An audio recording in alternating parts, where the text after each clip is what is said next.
প্রিয় শিক্ষার্থী বন্ধুরা, আশা করি সবাই ভালো আছেন, সুস্থ আছেন এবং নিরাপদে আছেন।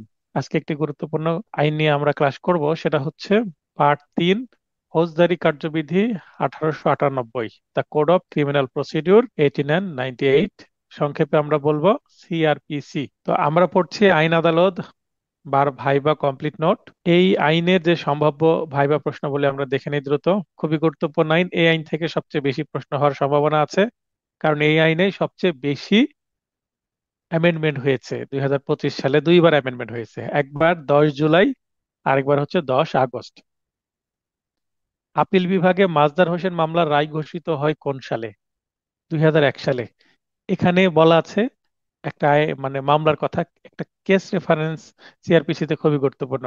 এখন যদি প্রশ্ন করা হয় যে মাজদার হোসেন মামলা বিচার বিভাগের জন্য কেন গুরুত্বপূর্ণ, এই প্রশ্নের উত্তর এখানে নাই, কিন্তু বলে রাখি যে এই মামলার কারণেই কিন্তু আপনার এই জুডিশিয়ারি বা বিচার বিভাগ আলাদা হয়ে গেছে, এবং 2007 সালে সেটা কার্যকর হয়।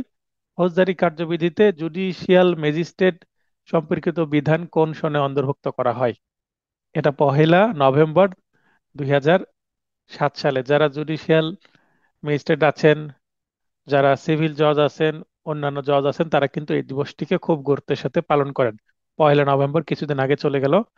এটা 2007 সালে আলাদা হয়, মানে আগে বিসিএস পরীক্ষার মাধ্যমেই কিন্তু এই বিচারক নিয়োগ হতো। এখন কিন্তু এই 2007 সাল থেকে জুডিশিয়ারি আলাদা হয়ে যাওয়ার পরে আমরা যে প্রথম প্রশ্ন পাই কত সালে, 7 সালে জুডিশিয়ারির ফার্স্ট প্রশ্নটা এমসিকিউ এর পাই 2007 সালে, কারণ তার আগে জুডিশিয়ারির জন্মই হয়নি। তো জুডিশিয়ারির জন্মের পিছনের অনুঘাটকের কাজ করেছে হচ্ছে মাজদার হোসেন মামলা। মাজদার হোসেন মামলাতেই কিন্তু যে ফলাফল আসে তার ভিত্তিতে কিন্তু জুডিশিয়ারি আলাদা হয়। তাহলে মাজদার হোসেন মামলার গুরুত্ব এটা, যে এই মামলার মাধ্যমে জুডিশিয়ারি আলাদা হয় বা পৃথক হয়, প্রশাসন থেকে আলাদা হয়ে যায়। তো এইভাবে উত্তর করা যাবে। তাহলে আমি দুইটা প্রশ্ন পড়লাম, এই দুইটা প্রশ্নের মাধ্যমে আরো একটা প্রশ্ন আসলো।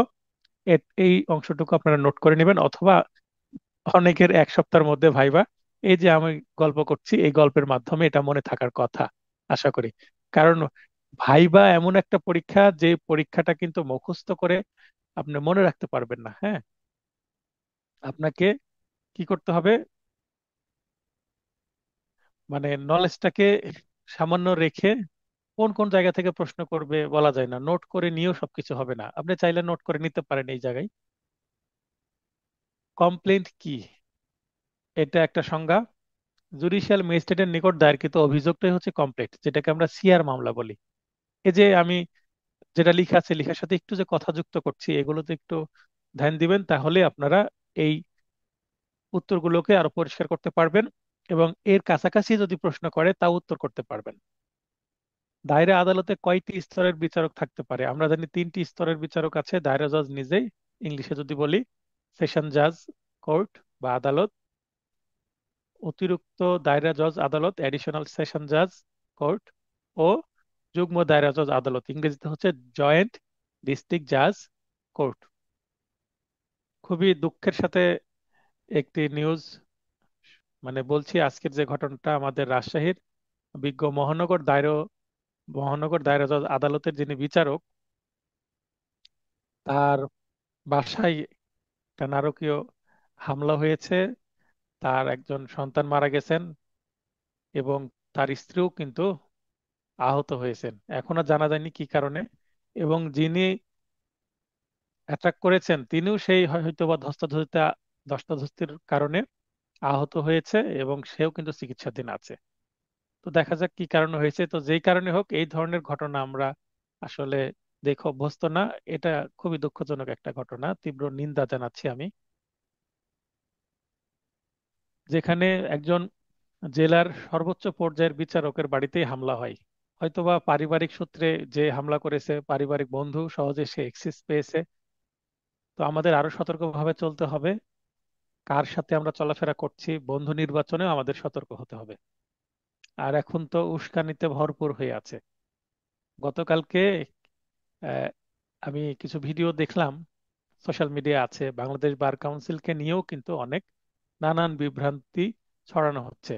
হয়তোবা বাংলাদেশ বার কাউন্সিলের কিছু ভুল ত্রুটি থাকতে পারে, কিন্তু এটাকে এতই বৃদ্ধি করে বলা হচ্ছে যে বাংলাদেশ বার কাউন্সিল মানে ভরসার যোগ্য কোনো প্রতিষ্ঠান নয়, এরকম ভাবে বাংলাদেশ বার কাউন্সিলকে হেয় প্রতিপন্ন করার চেষ্টা করা হচ্ছে।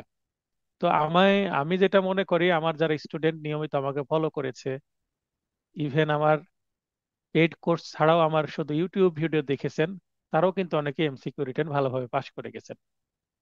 তো নিজে পড়াশোনা করিনি, নিজে নিয়মিত পড়াশোনা না করে শুধু বার কাউন্সিলের যদি দোষ দিই, বার কাউন্সিল দুর্নীতিগ্রস্ত মানে দুর্নীতিগ্রস্ত প্রতিষ্ঠান এই অজুহাতে, মানে আঙ্গুর খেতে টক বলে একটা কথা আছে না, যে আমি পারিনি তাই বার কাউন্সিলই খারাপ। তো ব্যাপারটা এরকম। তো আমার যারা স্টুডেন্ট পাশ করার মতন মেধাবী ছিলেন, যারা পরিশ্রম করেছেন, আমার পরিশ্রমের সাথে যুক্ত হয়েছেন, তো আমার স্টুডেন্টরা সবাই তো পাশ করেছেন। যদি বলি যে যে পাশ করার মতো, সে সবাই পাশ করেছেন। দু একজন আছে ভাগ্য হয়তো বা খারাপ ছিল, নেক্সট টাইম হবে, লেগে থাকতে হবে। একবার হয়নি বলে হবে না তা না, হবে। দু একজন যারা ভালো করার কথা ছিল, তাদেরও হয়তো বা কোনো ভুল আছে। আমি আমি যে পরীক্ষাগুলো নিয়েছি, সেখানে হয়তোবা পরীক্ষা তিনি ভালো দিয়েছেন, কিন্তু বার কাউন্সিলে পরীক্ষা দিতে যে হয়তোবা ইনস্ট্যান্ট একটা চাপের মুখে একটু খারাপ করে ফেলেছেন, হতে পারে। তো নিজের যে দুর্বলতা সেটা খুঁজে বের করতে হবে, সেই দুর্বল জায়গাগুলো পরিষ্কার করতে হবে, তাহলেই সফলতা আসবে।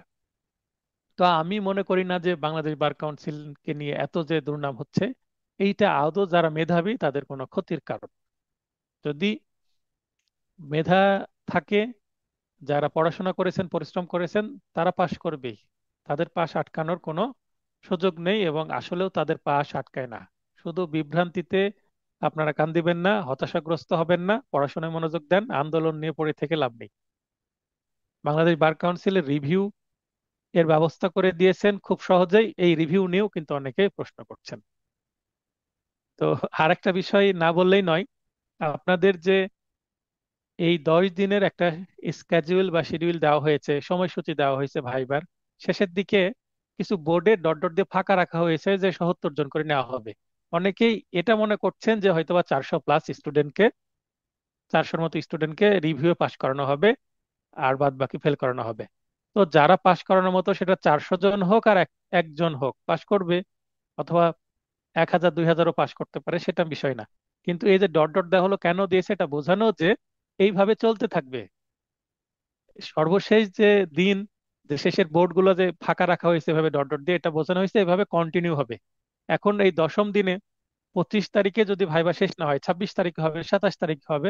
এটা একটা কন্টিনিউয়াস প্রসেস, ধারাবাহিকতা বোঝানোর জন্য সেই অংশটুকু দিয়ে দেওয়া হয়েছে। এটা নিয়েও কিন্তু বাংলাদেশ বার কাউন্সিলকে ট্রোল করা হচ্ছে, অনেকে বিভ্রান্ত ছড়াচ্ছেন সোশ্যাল মিডিয়ায়। তো আমি মনে করি বাংলাদেশ বার কাউন্সিল এগুলোর বিরুদ্ধে অ্যাকশন নেওয়া উচিত, যেন বাংলাদেশ বার কাউন্সিলকে নিয়ে এইভাবে ট্রোল করতে না পারে।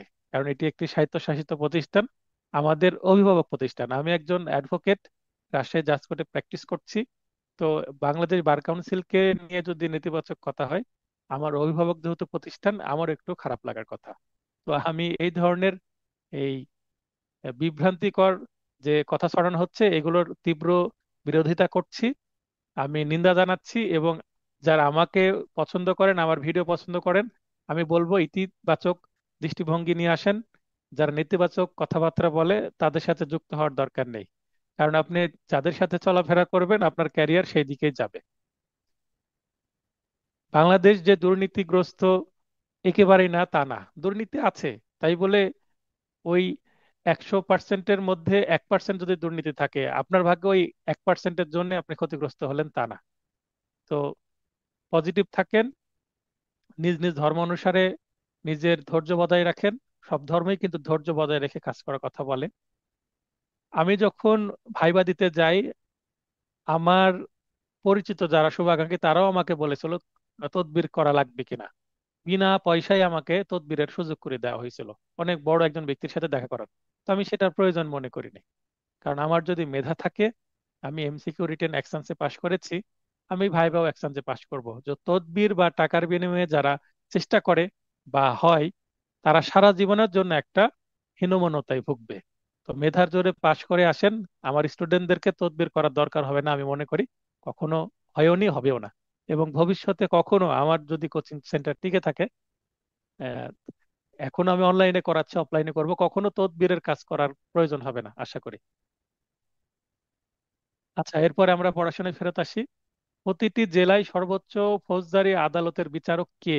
তাহলে দায়রা জজ, আর মহানগর এলাকায় হলে মহানগর দায়রা জজ।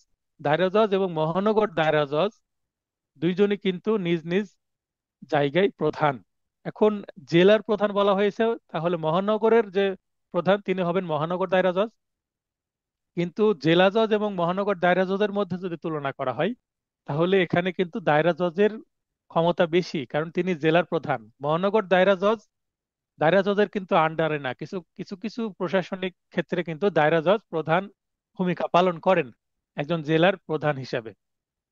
আবার আরেকটা জায়গায় জেলা জজ ও দায়রা জজ একই ব্যক্তি হয়ে থাকেন, কারণ একজন দায়রা জজ ও জেলা জজ একই ব্যক্তি একই এজলাসে সিভিল এবং ক্রিমিনাল উভয় মামলা কিন্তু পরিচালনা করে থাকেন, বিচার করে থাকেন। কিন্তু মহানগর দায়রা জজ কিন্তু সিভিল মামলা বিচার করেন না। সেইভাবে অতিরিক্ত মহানগর দায়রা জজ যুগ্ম মহানগর দায়রা জজে কোনো সিভিল মামলার হিয়ারিং হয় না, বিচার হয় না, শুধুমাত্র ক্রিমিনাল মামলার বিচার বিচার হয়।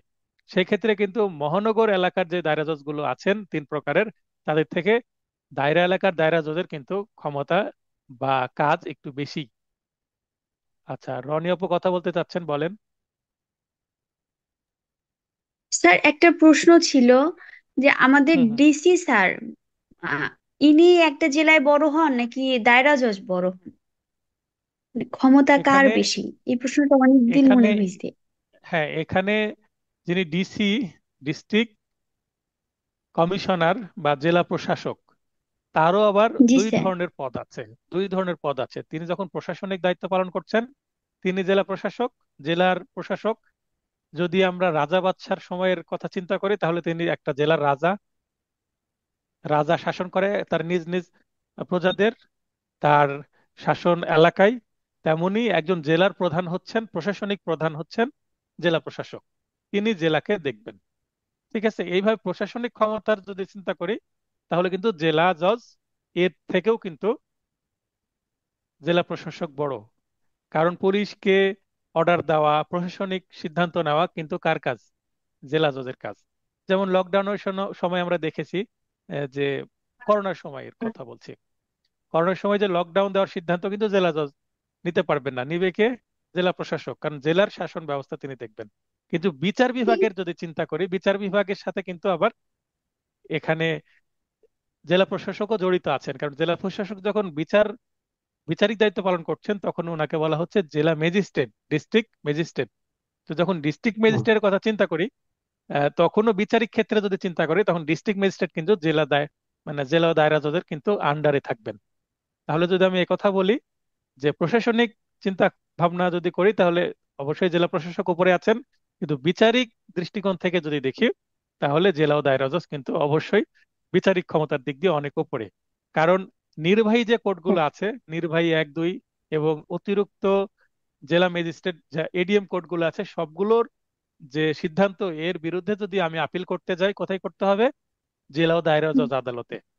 তার মানে জি স্যার। এখানে এখানে জেলা জজ উচ্চ আদালত হিসেবে কাজ করবে, আপিল আদালত রিভিশন আদালত হিসেবে কাজ করবে। কার উপরে? ওই এই অতিরিক্ত জেলা ম্যাজিস্ট্রেট, তারপরে নির্বাহী যে ম্যাজিস্ট্রেট গুলো আছে, যেগুলো জেলা ম্যাজিস্ট্রেটের আন্ডারে, মানে ডিসি মহোদয়ের আন্ডারে যে কোর্টগুলো আছে, সেগুলোর আপিল কিন্তু জেলা ও দায়রা জজ কোর্টে হয়। তাহলে বিচারিক চিন্তায় করতে গেলে জেলা ও দায়রা জজ উপরে, প্রশাসনিক চিন্তা করতে গেলে কিন্তু জেলা প্রশাসক বড়। ক্লিয়ার হলো বিষয়টা? জি স্যার, আর একটা ব্যাপার, একটা কোর্টে কি ভিপি কয়েকজন থাকতে পারে? যেমন জিপি থাকতে একজন হয়, ভিপি কি কয়েকজন হয়? এখানে এখানে জিপি হচ্ছেন প্রধান একজন, হ্যাঁ, ভিপিও কিন্তু প্রধান একজনই হন। যদি এলাকার ভিপির বেশি প্রয়োজন হয়, তার আন্ডারে অতিরিক্ত ভিপি হতে পারে। হ্যাঁ, আবার বাট প্রধান ভিপি যেমন, একজনই হবেন, হ্যাঁ, তার যেমন আন্ডারে অতিরিক্ত এখানে, হবে। হ্যাঁ, পিপি পিপি কিন্তু প্রধান একজন থাকবেন। জেলা ও দায়রা জজ মানে দায়রা জজ আদালতের, মহানগর দায়রা জজ আদালতেরও পিপি প্রধান একজন থাকবেন, কিন্তু তার আন্ডারে অতিরিক্ত থাকবেন।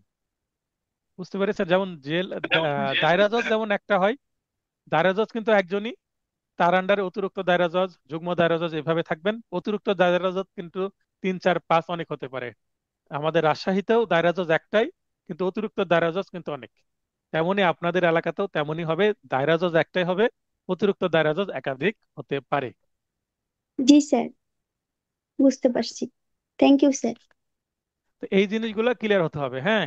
এই কারণে যারা নিয়মিত কোর্টে যান তাদের কিন্তু একটা অ্যাডভান্টেজ, কারণ তারা জানেন যে আমার কোর্টে কয়টা দায়রা জজ আছে, অতিরিক্ত কয়টা দায়রা জজ আছে, যুগ্ম দায়রা জজ কয়টা আছে।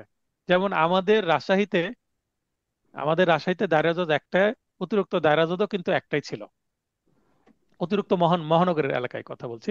মহানগর দায়রা জজ একটাই তো থাকবেন প্রধান, এবং তার আন্ডারে অতিরিক্ত দায়রা জজ একটা ছিল দীর্ঘদিন ধরে। রিসেন্টলি অতিরিক্ত দায়রা জজ 1 এবং 2 সৃষ্টি হয়েছে। তার মানে যেটা পুরাতন সেটা 1, এবং যেটা নতুন হলো সেটা 2। তার মানে অতিরিক্ত দায়রা জজ দুইটা। আর দীর্ঘদিন থেকে যুগ্ম দায়রা জজ মহানগর দুইটা ছিল, 1 2, সেটা 1 2 আছে।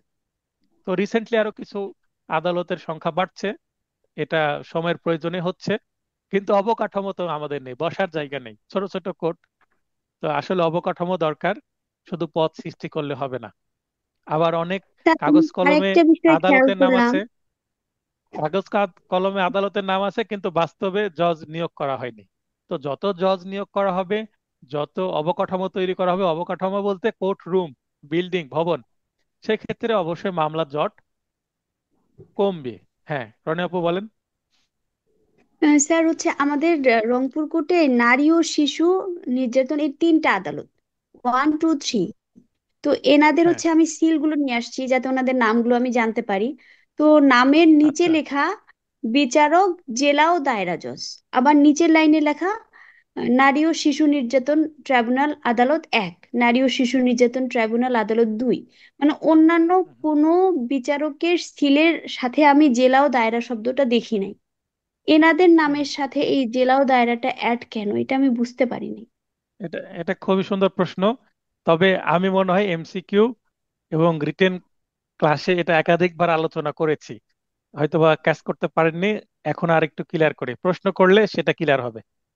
মনে করেন, এই যে নারী শিশু যে কোর্টগুলো আছে, এগুলো কিন্তু অ্যাকচুয়ালি আদালত না, এগুলো হচ্ছে ট্রাইব্যুনাল। নারী ও শিশু শিশু নির্যাতন দমন নির্যাতন ট্রাইব্যুনাল। ট্রাইব্যুনাল। হ্যাঁ, এগুলো জি হচ্ছে স্যার। ট্রাইব্যুনাল। ঠিক আছে। তারপরে দ্রুত বিচার ট্রাইব্যুনাল আছে, তারপরে জি সাইবার ট্রাইব্যুনাল আছে। হ্যাঁ, তারপরে জি স্যার। জি মানব মানব পাচার, এই ধরনের বেশ কিছু ট্রাইব্যুনাল আছে, এবং স্পেশাল দায়রা জজ আদালতও আছে। হ্যাঁ, স্পেশাল দায়রা জজ আদালত অ্যান্ড ট্রাইব্যুনালসও আছে।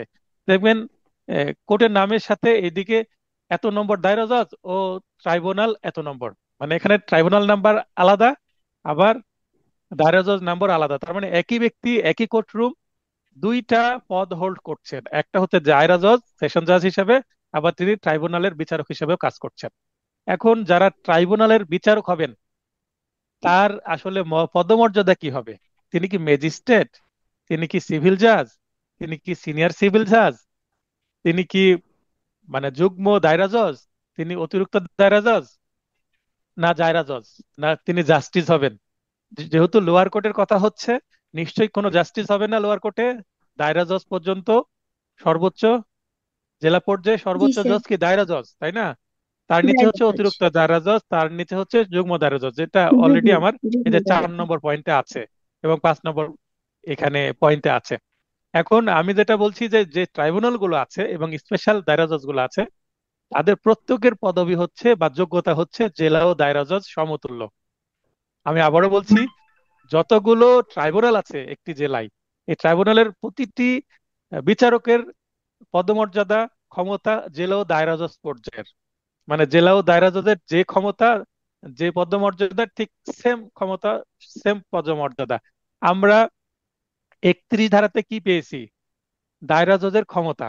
31 ধারাতে কি পেয়েছি? দায়রা জজের ক্ষমতা। সিআরপিসির 32 ধারাতে আছে ম্যাজিস্ট্রেটদের ক্ষমতা, কিসের? শাস্তি দেওয়ার ক্ষেত্রে। তো আমরা একটু পরে আসবো 31 ধারা অনুসারে কি পাই, যে হাইকোর্ট, হাইকোর্ট বিভাগ যে কোনো সাজা দিতে পারে যেটা আইন অনুমোদন দেয়। লিখা আছে না এটা? তো হুম, বাংলাদেশের জি স্যার। পার্সপেক্টিভে সর্বোচ্চ সাজা হচ্ছে মৃত্যুদণ্ড। তাহলে হাইকোর্ট হাইকোর্ট বিভাগ অবশ্য দিতে পারবে। মৃত্যুদণ্ড দিতে পারে। দায়রা জজও মৃত্যুদণ্ড দিতে পারে, অতিরিক্ত দায়রা জজ এবং হাইকোর্ট দায়রা জজ বিভাগের দিতে পারে। পারমিশন নিতে হয় সেই ক্ষেত্রে, তাই হ্যাঁ, না তো স্যার?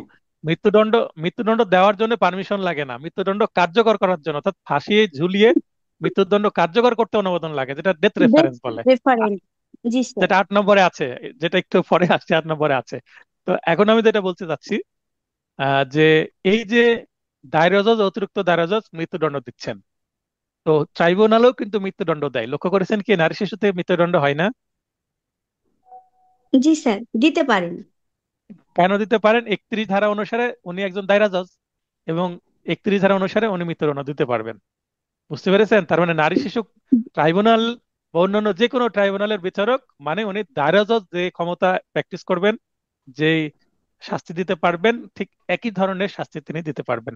এবার ক্লিয়ার হলো? এই কারণে সিলে ওনার দুইটি পদের কথাই বলা আছে, কারণ জি উনি স্যার, থ্যাংক দায়রা ইউ। জজ আসলে এই সমতুল্য। বিষয়টা অনেকবার অনেকবার শুনছি, কিন্তু প্র্যাকটিক্যালি হুম হুম। যখন আমি কোর্টে যে এবার সবার সিল নিয়ে আসছি, আমাদের chief judicial sir, chief metro sir, তারপর জেলা ও দায়রা, যেন তো যেন দেখি যে যেন কারো নাম সিলের জিজ্ঞাসা সাথে করলে, কিন্তু মিল নাই।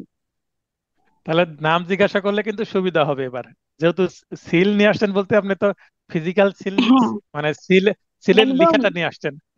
হ্যাঁ, সিলের সিলের, লেখাটা আমি ওই কোর্টগুলোতে গেছি, যখন নেমে গেছে তখন ওই সেরেস্তাদার যারা ছিল ওনাদের বলছি যে আমরা ভাই ভাই যাব, আমাদের এই বড় হুম কোর্টগুলোর স্যারদের নাম লাগবে, বিচারকদের। তো ওনারা হুম খুব হেল্প করছে, প্রত্যেকেরই বলছে যে নামের সিল তো স্যারদের দেওয়ার নিয়ম নেই, আপনারা যেহেতু ভাই ভাই যাবেন, ঠিক আছে আপনাদের দেয়া হচ্ছে। আমরা একটা না, আপনার পৃষ্ঠা নিয়ে সিল সব সিল সিল দিয়ে দিয়ে বেড়াইছি শুধু। সিল নেওয়া যাবে, সিল নেওয়া যাবে, স্বাক্ষর সহ সিল নেওয়া যাবে না, তাহলে সেটা মিস ইউজ হতে পারে। সিল নিতেই পারেন, সমস্যা নেই। তার তো নাম প্লেট দেওয়া, নেম প্লেট দেওয়া আছে, নেম প্লেটের ছবি নিলেও হয়। তো নেম প্লেটে পুরোটা দেওয়া থাকে না, পদবি সহ। না স্যার, সিল নেমপ্লেটে নিয়েছেন, এটা পুরোটা একটা, থাকে না। হ্যাঁ, সিল নিয়েছেন মানে স্মার্ট ডিসিশন হয়েছে। সিলের যে ইমপ্রেশন নিয়েছেন, ছাপ। জি আচ্ছা, স্যার। ঠিক আছে, ক্লিয়ার হলো আপনার বিষয়টা? জি স্যার, থ্যাংক ইউ। আচ্ছা, মনিরুল ভাই বলেন এবার।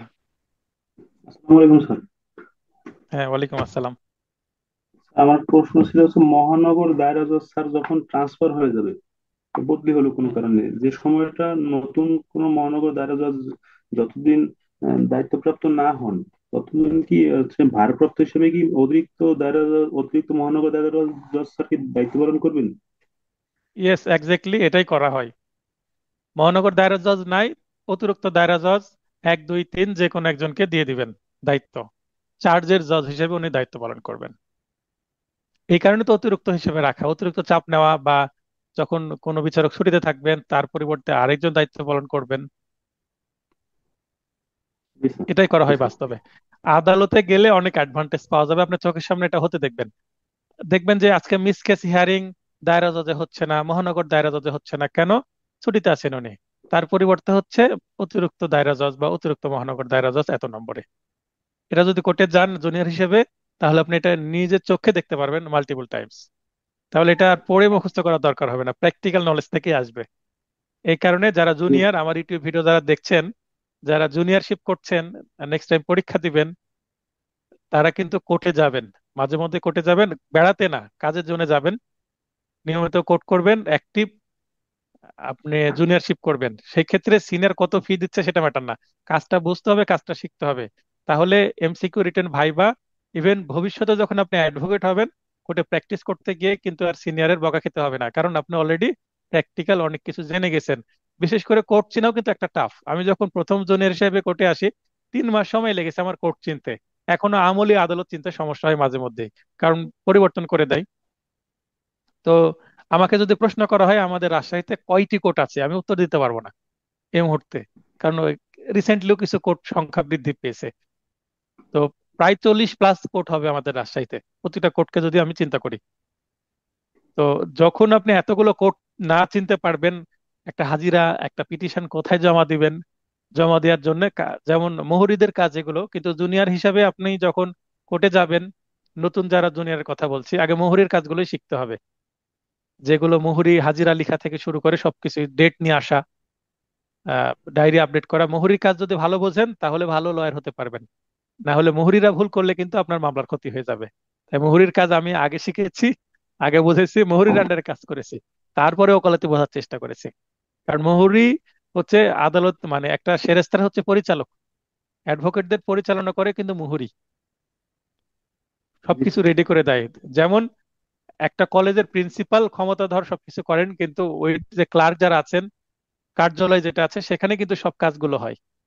বার কাউন্সিলে এই যে ফর্ম জমা হচ্ছে, তো এখানে এনরোলমেন্ট এনরোলমেন্ট কমিটির চেয়ারম্যান আছেন, এনরোলমেন্ট কমিটির অন্যান্য সদস্যরা আছেন, তারা তো সিদ্ধান্ত নিচ্ছেন। কিন্তু এই যে আপনাদের যতগুলো ফর্ম ফিল আপ থেকে শুরু করে সবকিছু কিন্তু কার্যালয়ে হচ্ছে। সেখানে অনেক মানে মানে কর্মব্যস্ততা। তো তেমনি একজন যে যারা মুহুরি আছে আইনজীবী সহকারী, তাদের কিন্তু কাজ বেশি। তাদের কাজ ছোট মনে হতে পারে, ছোট ছোট মনে হতে পারে, কিন্তু এটা মূল্যায়ন করতে হবে ভালোভাবে, এবং সেই কাজটাকে ভালোভাবে গুরুত্ব দিয়ে শিখতে হবে। তাহলে কোর্ট চেনা যাবে, কাজ বোঝা যাবে, ভুল হবে না। হ্যাঁ, আর প্রশ্ন আছে ভাই আপনার? জি না স্যার। তাহলে প্রতিটি জেলার সর্বোচ্চ ফৌজদারি আদালতের বিচারক হচ্ছে দায়রা জজ বা সেশন জাজ। আর প্রতিটি জেলায় নির্বাহী ম্যাজিস্ট্রেটের সর্বোচ্চ পদ কি? জেলা ম্যাজিস্ট্রেট, জেলা প্রশাসক নিজেই। একটু আগে আমি ব্যাখ্যা দিয়েছি। দায়রা জজ প্রদত্ত মৃত্যুদণ্ডাদেশ কার্যকর করার পূর্বে কার অনুমোদন প্রয়োজন হয়? মহামান্য হাইকোর্ট বিভাগের অনুমোদন প্রয়োজন হয়। এগুলো প্রশ্ন আসার মতন। তাছাড়া যদি আমি 31 ধারা 32 ধারা এই যে ক্ষমতা, এগুলো নিয়ে যদি আলোচনা করি, এগুলো তো এমসিকিউ রিটেনে আছেই। এবং এগুলো এমসিকিউ এত পড়েছেন আপনারা, এমনিতেই পারবেন। এগুলোও পড়েছেন, এগুলো আমার এমসিকিউ নোটে ছিল, কিন্তু এগুলো একটু ভিন্ন আঙ্গিকে উপস্থাপন করছি, উইথাউট অপশন। তো উইথাউট অপশন আবার মুখে উত্তর দিতে হবে, তাই এগুলো একটু আপনাদের রিভিউ করে দিচ্ছি। ডেথ রেফারেন্স কি? একটু আগে এই কথা হলো। দায়রা জজ প্রদত্ত মৃত্যুদণ্ডাদেশ মহামান্য হাইকোর্ট বিভাগের অনুমোদনের জন্য প্রেরণ করাকে ডেথ রেফারেন্স বলে। এখন যদি প্রশ্ন করে ডেথ রেফারেন্স কে প্রেরণ করে, ডেথ রেফারেন্স প্রেরণ করেন হচ্ছে মৃত্যুদণ্ড প্রদানকারী আদালত, দায়রা জজ বা ট্রাইব্যুনালের বিচারক। কোথায় প্রেরণ করেন? মহামান্য হাইকোর্ট বিভাগে। মিলন ভাই? আসসালামু আলাইকুম স্যার। হ্যাঁ, ওয়ালাইকুম আসসালাম, বলেন। স্যার, আমার তো ভাইবা 15 তারিখ। আমি এই একবারে দেশে রওনা দেব। সর্বপ্রথম আপনার কাছে দোয়া প্রার্থী। আর উম, যতটুকু সহযোগিতা দরকার আশা করি তো পাবো। আর তবে হলো এই বাসের ভিতরে হয়তো কানেকশন পাবে না, বা হলো লাইভ ক্লাসে হয়তো জয়েন থাকতে পারবো কিনা বলতে পারতেছি না। আমি এখনো বাড়িতে আছি, একটু বাদে রওনা দেব। আচ্ছা, এজন্য সাবধানে যান। দোয়া রাখি আমরা সবাই যে আপনি সাবধানে নিরাপদে জায়গা মতো পৌঁছাবেন ঢাকায়। যেখানে অবস্থান করবেন নিরাপদে অবস্থান করবেন। ঢাকার পরিস্থিতি কিন্তু এখন একটু গরম, সেটা তো জানেন। জি জি কারণ জি আজকে একটা বিশেষ মামলা রায় প্রকাশ হওয়ার কথা ছিল, সেটা পোস্টপন্ড হয়ে 17 তারিখ হয়েছে। তো যারা 17 তারিখে ভাইবা দিবেন, তারা সতর্ক থাকবেন, দেশের পরিস্থিতি বিবেচনা করে নিজ নিজ নিরাপত্তার চিন্তা করবেন। আর যে কোনো সময় রাস্তায় গ্যাঞ্জাম হতে পারে, জ্যাম হতে পারে, বিশৃঙ্খলা হতে পারে। তাই ভাইবা বোর্ডে, অর্থাৎ বাংলাদেশ বার কাউন্সিল ভবনের কাছে প্রাঙ্গণে পৌঁছানোর জন্য যথেষ্ট হাতে সময় নিয়ে বের হতে হবে। যদি 4:30টায় ভাইবা হয়, 2টায় পৌঁছে যাবেন, 2 ঘন্টা 2.5 ঘন্টা আগে। জি আমি বোঝাতে পারলাম? স্যার আমার কারণ জি বুঝতে। স্যার আমার তো 2 নম্বর বোর্ডে আপনার এই 117 নম্বর সিরিয়াল পড়েছে। তা তো মনে হয় তাহলে তো অনেক দেরি হবে মনে হয় সম্ভবত, নাকি? আপনি কি এই ক্লাস রিলেটেড এই মুহূর্তে প্রশ্ন করবেন কিনা বলেন? সিআরপিসি থেকে কোনো প্রশ্ন না আছে স্যার, যেগুলো পড়াচ্ছে? না স্যার, এই মুহূর্তে প্রশ্ন নেই। তাহলে তাহলে প্রশ্ন। তাহলে আপনি নেমে নেমে রিল্যাক্স জি হয়ে আমাকে ফোন দিবেন, আমি আপনার সাথে আলাদা কথা বলবো। ক্লাসটা অগ্রসর হই, নাহলে ক্লাসটা ব্যাঘাত ঘটছে, বোঝেন তো জি বিষয়টা। স্যার। জি স্যার, আমি আমি আগামীকালকে আপনাকে ফোন দেবো। অবশ্যই যে কোনো মানে বৈধ সহায়তার জন্য আমার দ্বার সবসময় খোলা আছে। কোনো জি স্যার। অনৈতিক কাজের মধ্যে আমি থাকি না, থাকবো না কখনো। দোয়া রাখবেন যেন সততার সাথে কাজ করতে পারি আপনাদের জন্য। এবং আপনারা জি জি আপনি তো আমার ব্যাচের সবচেয়ে মেধাবী স্টুডেন্ট, আপনার জন্য প্রয়োজন হবে না। আপনি 3 ঘন্টা পরীক্ষা দিয়ে রিটেন পাস করে আসছেন। তো দোয়া রাখি, জি স্যার। সমস্যা হবে না। জাস্ট জাস্ট একটু সুস্থভাবে থাকবেন। খাওয়া দাওয়া থেকে শুরু করে এই যে নিরাপত্তা, তারপরে ঠান্ডা যেন না লাগে, সুস্থতা আগে জরুরি। সুস্থতা থাকলে জি আপনার স্যার। মাথায় যতটুকু আছে এটাতে পাশ হয়ে চলে আসবে। এমন প্রশ্ন করবে না যে আপনাকে আটকাই যাবেন। তো সিলি জি কিছু ছোট ছোট প্রশ্নই করা হয়, কঠিন প্রশ্ন করা হয় না। ভাইবাকে ভয় পাওয়ার কিচ্ছু নাই। আপনি যত জি বেশি স্যার। পড়বেন তত প্রেশার সৃষ্টি করবে, ততই খারাপ। মোটা মোটা গাইড পড়ে যাওয়ার দরকার নেই। আমি জি যতটুকু জি। দিয়েছি এর মধ্যে কমন আসলেও আপনি পাস, কমন না আসলেও পাস করবেন। সবার জন্য জি এটা এটা বলছি। তো ঠিক জি আছে স্যার। ভাই। জি, ধন্যবাদ স্যার।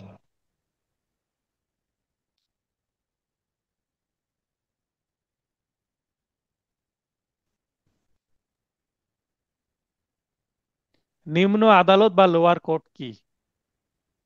জেলা বা মহানগর পর্যায়ে অবস্থিত জেলা ও দায়রা জজ আদালত এবং উক্ত আদালতের অধীনস্থ সকল আদালতকে নিম্ন আদালত বলে। লোয়ার কোর্ট বলতে কি বোঝায়? তাহলে নিম্ন আদালতের নথি বা লোয়ার কোর্টস রেকর্ড কি? নিম্ন আদালতের নথি এবং লোয়ার কোর্টস রেকর্ড কি? কোনো মামলার রিভিশন, আপিল বা অন্য কোনো প্রয়োজনে অধস্তন আদালতের নথি তলব করলে তাকে এলসিআর তলব বলে। হ্যাঁ, তো এখানে নথি কি? এই যে লোয়ার কোর্টস নথি এবং এই এলসিআর যখন ডাকা হয় উচ্চ আদালত থেকে, তখন এটাকে নথি তলব বলে। তলব মানে ডেকে নিয়ে আসা, কল করা। একজন মেট্রোপলিটন ম্যাজিস্ট্রেট, এটা খুবই গুরুত্বপূর্ণ প্রশ্ন, কারণ এখানে অ্যামেন্ডমেন্ট হয়েছে। তো এই অ্যামেন্ডমেন্ট গুলো একটু ভালোভাবে লক্ষ্য করবেন, কারণ আপনার যেটা জানা ছিল, যেটা এমসিকিউতে পড়েছেন, যেটা রিটেনে লিখেছেন, সেটা কিন্তু পরিবর্তন হয়ে গেছে। 10 আগস্ট 2025 সালে অ্যামেন্ডমেন্ট হয়েছে। একজন মেট্রোপলিটন ম্যাজিস্ট্রেট তিনি আবার প্রথম শ্রেণীর ম্যাজিস্ট্রেটের সমতুল্য ক্ষমতা সম্পন্ন। সর্বোচ্চ কত টাকা অর্থদণ্ড প্রদান করতে পারেন? 5 লক্ষ টাকা। আগে কিন্তু কম ছিল, আগে 10,000 টাকা ছিল। এটা ধারা 32 সংশোধনী 2025-এর মাধ্যমে। তেমনি দ্বিতীয় শ্রেণীর 3 লক্ষ টাকা এবং তৃতীয় শ্রেণীর 2 লক্ষ টাকা। তাহলে দেখেন 5 লক্ষ, 3 লক্ষ, 2 লক্ষ এইভাবে বৃদ্ধি পেয়েছে অর্থদণ্ড দেওয়ার ক্ষমতা। এবং মেট্রোপলিটন ম্যাজিস্ট্রেট বা প্রথম শ্রেণীর ম্যাজিস্ট্রেট যে কত বছর সাজা প্রদান করতে পারে, এটা 5 বছর ছিল, 5 বছরে আগে আছে। আর বিশেষ ক্ষমতা প্রাপ্ত ম্যাজিস্ট্রেট 7 বছর দিতে পারেন, সেটা 7 বছরে আগে আছে। তার মানে এই কারাদণ্ডের পরিমাণটা কিন্তু সেম আছে, জাস্ট ফাইন বা অর্থদণ্ডের পরিমাণটা ব্যাপক হারে বৃদ্ধি পেয়েছে। সিজেএম ও সিএমএম এর মধ্যে পার্থক্য কি, এই প্রশ্ন করা হয়। আমার কিছু কিছু প্রশ্ন খুবই প্র্যাকটিক্যাল। সিজেএম মহানগর এলাকার বাইরের ধারাসমূহ থানাসমূহ এবং সিএমএম মহানগর এলাকার ভেতরের থানাসমূহের অপরাধ আমলে গ্রহণ ও বিচার করতে পারেন। উভয়ের ক্ষমতা একই। তার মানে নিজ নিজ এলাকায় প্রধান, ম্যাজিস্ট্রেটদের প্রধান, চিফ জুডিশিয়াল ম্যাজিস্ট্রেট আর চিফ মেট্রোপলিটন ম্যাজিস্ট্রেট। তাহলে চিফ মানে প্রধান, শুনে বোঝা যাচ্ছে। নারী দেহ তল্লাশির পদ্ধতি কি? তাহলে 52 ধারায় আমরা এটা পাই, অন্য নারী দ্বারা শালীনতা কঠোরভাবে বজায় রেখে নারী দেহ তল্লাশি করতে হবে। আমার সিনিয়রের একটা মামলায় একজন নারী একজন নারী মাদক মামলার আসামি। তো সিনিয়র কি করবেন, আর্গুমেন্ট করবেন। তো আমি একটা জিনিস লক্ষ্য করলাম, যে লক্ষ্য করে স্যারকে বললাম, আমার সিনিয়রকে, স্যার এই মামলায় আসামি খালাস পাবে। তো স্যার বলছে, আসামি কিভাবে খালাস পাবে? সাক্ষ্য প্রমাণ তো তার বিরুদ্ধে, এবং আসলে সে অপরাধ করেছে। তো সে খালাস পাবে না স্যার বলছে। আমি বললাম খালাস পাবে। আপনি আর্গুমেন্টে জাস্ট একটা পয়েন্ট তুলে ধরবেন। কি পয়েন্ট? যে দেখেন, এজাহারে আসামি নারী, কিন্তু এজাহারে যারা এই যে রেইডিং ফোর্স বা যারা মামলা বাদীর সাথে যারা সঙ্গীয় ফোর্স ছিল, রেড করেছিল, এই আমার আসামি মহিলাকে অ্যারেস্ট করেছিল, ওই ফোর্সে কোনো মহিলা সদস্য না। তার মানে একজন মহিলা আসামিকে একজন মহিলা কনস্টেবল বা মহিলা কোনো পুলিশ দিয়ে কিন্তু অ্যারেস্ট করতে হবে এবং সার্চ করতে হবে। তো ওই দলে এজাহারের মধ্যে মামলায়, জিয়ার মামলায় কোনো জায়গায় কোনো মহিলা পুলিশের নাম নাই। তাহলে এই মহিলাকে কি করলো, অ্যারেস্ট করলো কে? এবং এর এই শরীর সার্চ করলোই কে? এখানে লিখে দিয়েছে বাদী করেছে, বাদী তো একজন পুরুষ। তো সেটা তো সম্ভব না। তাহলে এটা প্রসিডিউরাল একটা কি লুফল বা মিস্টেক। তো আপনি জাস্ট এটা স্যারকে স্মরণ করে দিবেন, আপনার আসামি খালাস পেয়ে যাবে। তো স্যার সেটাই করলেন, আসামি খালাস। অপরাধ করার পরেও এখানে প্রসিডিউরাল মিস্টেকের কারণে কিন্তু খালাস পেয়ে গেল। তাহলে সিআরপিসি কিন্তু বুঝতে হবে। আপনি যদি প্রসিডিউরাল আইন ভালো বোঝেন, তাহলে কিন্তু ভালো ওকালতি করতে পারবেন। তার সাথে কিন্তু আবার এভিডেন্স অ্যাক্টকে কি করতে হবে, ব্লেন্ড করতে হবে। দুইটা আইনকে যখন প্রসিডিউরাল ভালো ফৌজদারি মামলা বোঝার জন্য আপনাকে ফৌজদারি কার্যবিধি এবং এভিডেন্স অ্যাক্টকে যুক্ত করতে হবে, এবং অন্যান্য যে বিশেষ আইন আছে ফৌজদারি, নারী শিশু, মাদক, এগুলো বুঝতে হবে। তো মূল আইনটা আসলে এই মামলায় কি সাজা হতে পারে সেটা বলে, আর যেগুলো বিশেষ আইন সেখানে আবার বলে দেয় এটা জামিনযোগ্য কিনা। যেমন পেনাল কোডের সকল অপরাধ জামিনযোগ্য কিনা বা আহ, আপোষযোগ্য কিনা, কোন আদালতে বিচার হবে, এগুলো সব বলা আছে কোথায়? ফৌজদারি কার্যবিধির তফসিলে। কিন্তু নারী শিশু আইনের, আচ্ছা, যেটা আলোচনা করছিলাম যে নারী দেহ তল্লাশি বিষয়ে, তো এই যে একটু প্র্যাকটিক্যাল নলেজও দিলাম যে প্রসিডিউরাল মিস্টেকের কারণে কিন্তু মামলা ফেল করতে পারে। অধিকাংশ মাদক মামলাই কিন্তু এভাবে ফেল করে। ফৌজদারি কার্যবিধির 54 ধারার বিধান মতে কয়টি ক্ষেত্রে বিনা ওয়ারেন্টে আসামিকে গ্রেপ্তার করা যায়, এই প্রশ্নটা করতে পারে। কারণ এটা যদিও সহজ প্রশ্ন ছিল আগে 9টি ক্ষেত্রে, কিন্তু এখন 11টি ক্ষেত্রে। কারণ সংশোধনী 2025 অনুসারে 2টি ক্ষেত্র বৃদ্ধি করা হয়েছে। তাহলে এটা যারা সংশোধনীটা ভালোভাবে পড়ে যাবেন না তারা তো 9টি ক্ষেত্রেই বলবেন। তাই আপনি আসলে সংশোধনী পড়েছেন কিনা, সেটা জানেন কিনা, এটা যাচাইয়ের জন্য এই ধরনের প্রশ্ন করতে পারে। যে বিনা ওয়ারেন্টে 54 ধারা উল্লেখ করতেও পারে, না করতে পারে। বিনা ওয়ারেন্টে কতজনকে গ্রেপ্তার করতে পারে, কত প্রকার ব্যক্তিকে গ্রেপ্তার করতে পারে আসামি, এই পুলিশ, আর মানে কত প্রকার আসামিদেরকে গ্রেপ্তার করতে পারে পুলিশ, পুলিশ উল্লেখ করবে, অথবা এত ধারা অনুসারে 11টি ক্ষেত্রে এখন।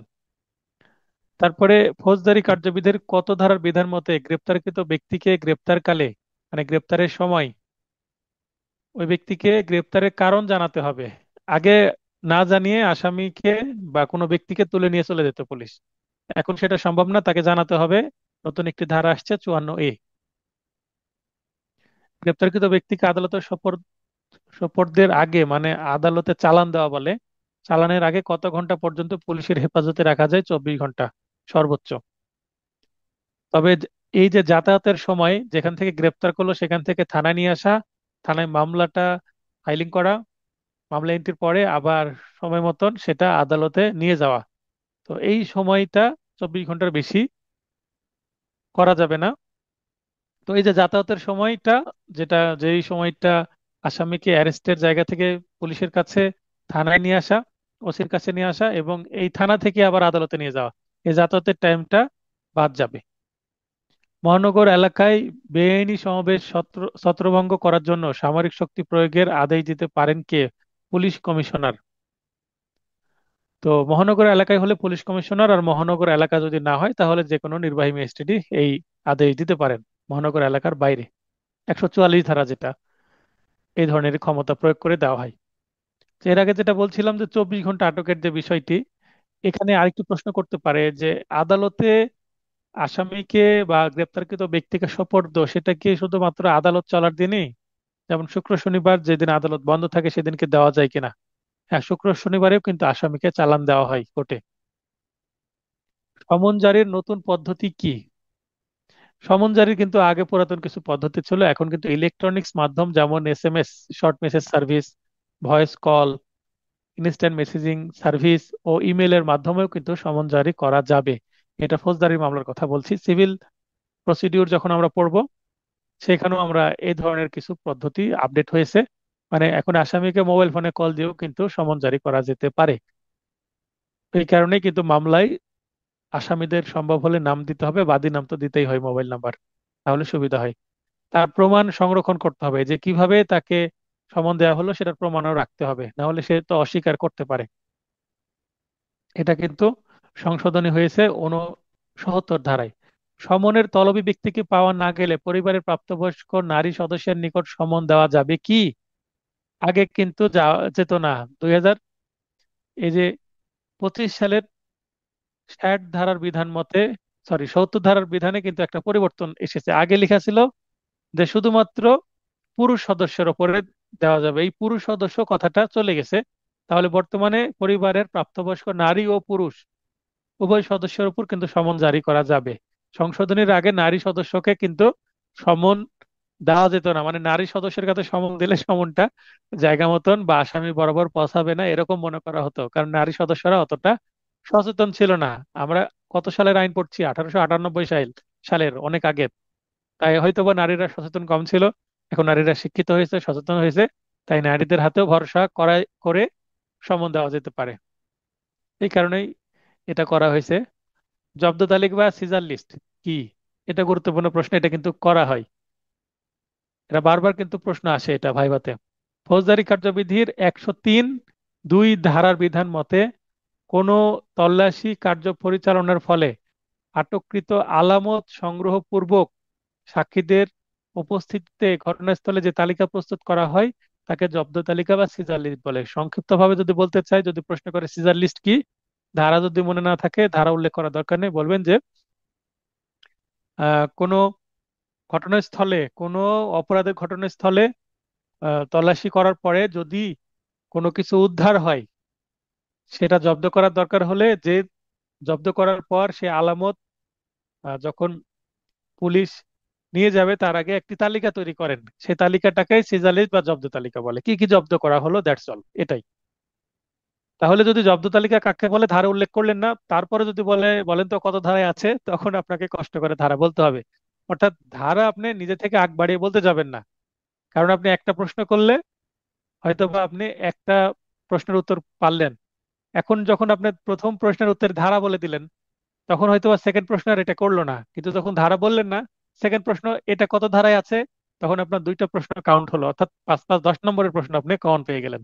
তাহলে ধারা জানা থাকলেও ধারা বলবেন না প্রথমে, শুধু উত্তর বলবেন।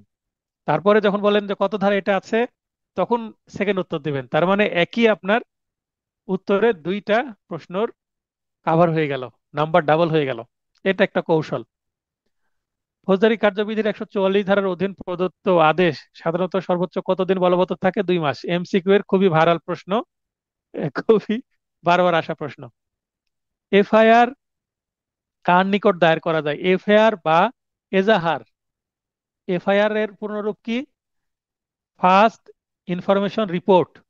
আগে এফআইআর এর একটা পুরাতন ফর্ম ছিল, ছক দেওয়া থাকতো, ঘর দেওয়া থাকতো, কলাম টেবিল থাকতো। এখন কিন্তু এফআইআর আর ওই কলাম নাই, এফআইআর এখন কলাম লেস হয়ে গেছে, এফআইআর এর চেহারা পরিবর্তন হয়ে গেছে, মানে নতুন ফরম্যাট চলে আসছে। ফৌজদারি কার্যবিধির 154 ধারার বিধান মতে স্থানীয় থানায় ভারপ্রাপ্ত কর্মকর্তার নিকট এফআইআর বা এজাহার দায়ের করা যায়। তাহলে আমি কিন্তু ধারা উল্লেখ করে দিয়েছি, তার মানে একটা প্রশ্নের মধ্যে দুইটা উত্তর লুকিয়ে আছে। তো আপনারা ধারা বললেন না, পরের বার যখন প্রশ্ন করলো কত ধারায় আছে এফআইআর দায়ের করতে হয় বলেন, বা প্রশ্ন করতে পারে কত ধারায় এফআইআর দায়ের করা যায়, তখন বলবেন 154 ধারায়, সিআরপিসির বা ফৌজদারি কার্যবিধির। এফআইআর পূর্ণরূপ হচ্ছে ফার্স্ট ইনফরমেশন রিপোর্ট, এটা খুবই গুরুত্বপূর্ণ। জিডি, নন জিআর, জিআর, সিআর কি? জিডি অর্থ জেনারেল ডায়েরি বা সাধারণ ডায়েরি। ফৌজদারি কার্যবিধির 155 ধারার বিধান মতে স্থানীয় থানার ভারপ্রাপ্ত কর্মকর্তা মানে ওসি এর নিকট আমল অযোগ্য নন কগনিজেন্স অফেন্স অপরাধের ক্ষেত্রে জিডি দায়ের করা হয়, মানে যেটা ধর্তব্য নয়, যেটা আমলে নেওয়া যাবে না, ছোটখাটো অপরাধ। আর নন জিআর অর্থ হচ্ছে নন জেনারেল রেজিস্টার কেস। জিডি দায়েরের পর যে তা বিজ্ঞ আদালতে বিচারকের বিচার বিচারের জন্য প্রেরণ করা হলে তা নন জিআর মামলা হিসাবে গণ্য করা হয়। অর্থাৎ জিডি হওয়ার পর তদন্ত হয়, তদন্তে যদি মামলার মেরিট থাকে, মানে প্রাথমিকভাবে অপরাধ হয়েছে মর্মে মনে করা হয়, প্রমাণ পাওয়া যায়, আলামত পাওয়া যায়, তখন এই মামলাটা আদালতে চলমান হয়, প্রসিকিউশন শুরু হয়। তখন এটাকে জিআর না নন জিআর হয়, কারণ এটা হচ্ছে জিডি থেকে উৎপন্ন মামলাকে নন জিআর মামলা বলে বা এনজিআর মামলা বলে। জিআর অর্থ জেনারেল রেজিস্টার কেস। ফৌজদারি কার্যবিধির 154 ধারার বিধান মতে স্থানীয় থানার ভারপ্রাপ্ত কর্মকর্তার নিকট আমলযোগ্য, পয়েন্ট টু বি নোটেড, আমলযোগ্য বা কগনিজেন্স বা ধর্তব্যযোগ্য। তাহলে আমলযোগ্যর আর একটা বাংলা হচ্ছে ধর্তব্যযোগ্য, যেটা ধরতে হবে মানে আমলে নিতে হবে, আমলে নয় মানে ধরতে হবে, ধর্তব্যযোগ্য বা কগনিজেন্স। অপরাধের ক্ষেত্রে এজাহার দায়েরের মাধ্যমে জিআর মামলার সৃষ্টি হয়। থানা ছাড়া অন্য কোনোভাবে জিআর মামলা কি সৃষ্টি হতে পারে? এটার উত্তর কে দিবেন? থানা ছাড়া অন্য কোনোভাবে কি জিআর মামলার সৃষ্টি হতে পারে যদি প্রশ্ন করে? আকাশ ভাই বলেন। আসসালামু আলাইকুম স্যার। ওয়ালাইকুম আসসালাম। বলেন, থানায় ছাড়া অন্য কোনো ভাবে কি জিআর মামলার সৃষ্টি হতে পারে কিনা, হ্যাঁ বা না? হ্যাঁ স্যার, প্র্যাকটিক্যালি দেখছি আমরা ওই যে কোর্টে কিছু কিছু সিআর মামলা এফআইআর হিসেবে ট্রিট করতে বলে স্যার। হ্যাঁ, তাহলে থানায় না হয়েও প্রথমত হচ্ছে পারে কিভাবে, যদি আদালতে মামলা দায়ের করা হয় সিআর মামলা হিসেবে, কমপ্লেন্ট রেজিস্টার কেস হিসেবে, তখন এই মামলাটা কয়েকটা পরিণতি তৈরি হতে পারে। একটু পরেই লাইনটা পড়ার পরে ব্যাখ্যা করছি। যে সিআর অর্থ কমপ্লেন্ট রেজিস্টার কেস বা নালিশি মামলা। তাহলে আমলি ম্যাজিস্ট্রেট আদালতে অভিযোগ বা নালিশি দরখাস্ত বা পিটিশন দায়েরের মাধ্যমে কিন্তু সিআর মামলার সৃষ্টি হয়। তো যখন সিআর মামলা দায়ের করা হয়, সিআর মামলা ফৌজদারি কার্যবিধির 190 ধারায় বলা আছে কিভাবে দায়ের হতে পারে। তিনটা বিষয়ের উপর ভিত্তি করে ম্যাজিস্ট্রেট সিআর মামলা আমলে নেন। আচ্ছা, আর 100 ধারায় হচ্ছে ওই যিনি কমপ্লেন্ট দিতে আসছেন, কমপ্লেনেন্ট বা আমরা যেটাকে বলি অভিযোগকারী বা নালিশকারী, বা এমনিতেই প্রচলিত ভাষা বাদী, যদিও ফৌজদারি মামলায় বাদী বলার সুযোগ নেই, সিভিল মামলায় বা দেওয়ানি মামলায় বাদী বলে, তারপরেও আমরা বাদী বলে অভ্যস্ত। তাহলে বাদী বলতে এখানে ক্রিমিনাল মামলায় কে, অভিযোগকারী বা পরে নালিশকারী, বা জিআর মামলার হলে আপনার আপনার ফরিয়াদি। এজাহারকারী বা এজাহার। সংবাদদাতাও বলা হয়। হ্যাঁ, এজাহারকারী বা সংবাদদাতা একই কথা, জিআর মামলার যে বাদী। তো আমরা বাদী বলে অভ্যস্ত হয়ে গেছি, এটা প্রচলিত শব্দ, কিন্তু বাস্তবে মানে আইনে এটা বলে না। আবার অনেকেই আমরা দেখি যে সিআর মামলা দায়ের করছে কিন্তু আসামি না লিখে বিবাদী লিখছে, আবার এজাহারে বিবাদী লিখছে, জিডির মধ্যে বিবাদী লিখছে। তাহলে যদি ফৌজদারি মামলায় আমরা বিবাদী লিখি তাহলে ভুল হবে না। তো বিবাদী বলতে এখানে আসামিকে বোঝাবে, কিন্তু আপনার জানার একটা ভুল থাকবে, অনেক সিনিয়রও কিন্তু এই সিআর মামলাতে বাদী লিখেন, আসামিকে বিবাদী বলেন, মানে এই সিভিল স্টাইলে করে ফেলেন। তো ল্যাঙ্গুয়েজগত এই সামান্য ভুল হলো আদালতে প্রবলেম হয় না, কিন্তু ভাই ভাই আপনারা এই ভুলগুলো করবেন না। জেনে শুনে কেন ভুল করবেন, আমি যেহেতু জানিয়ে দিচ্ছি। তো ভাই যেটা বলছিলেন আকাশ ভাই, যে আদালতে যখন মামলা করা হচ্ছে তখন 200 ধারায়, ফৌজদারি কার্যবিধি 200 ধারায় এই বাদী বা কমপ্লেনেন্টকে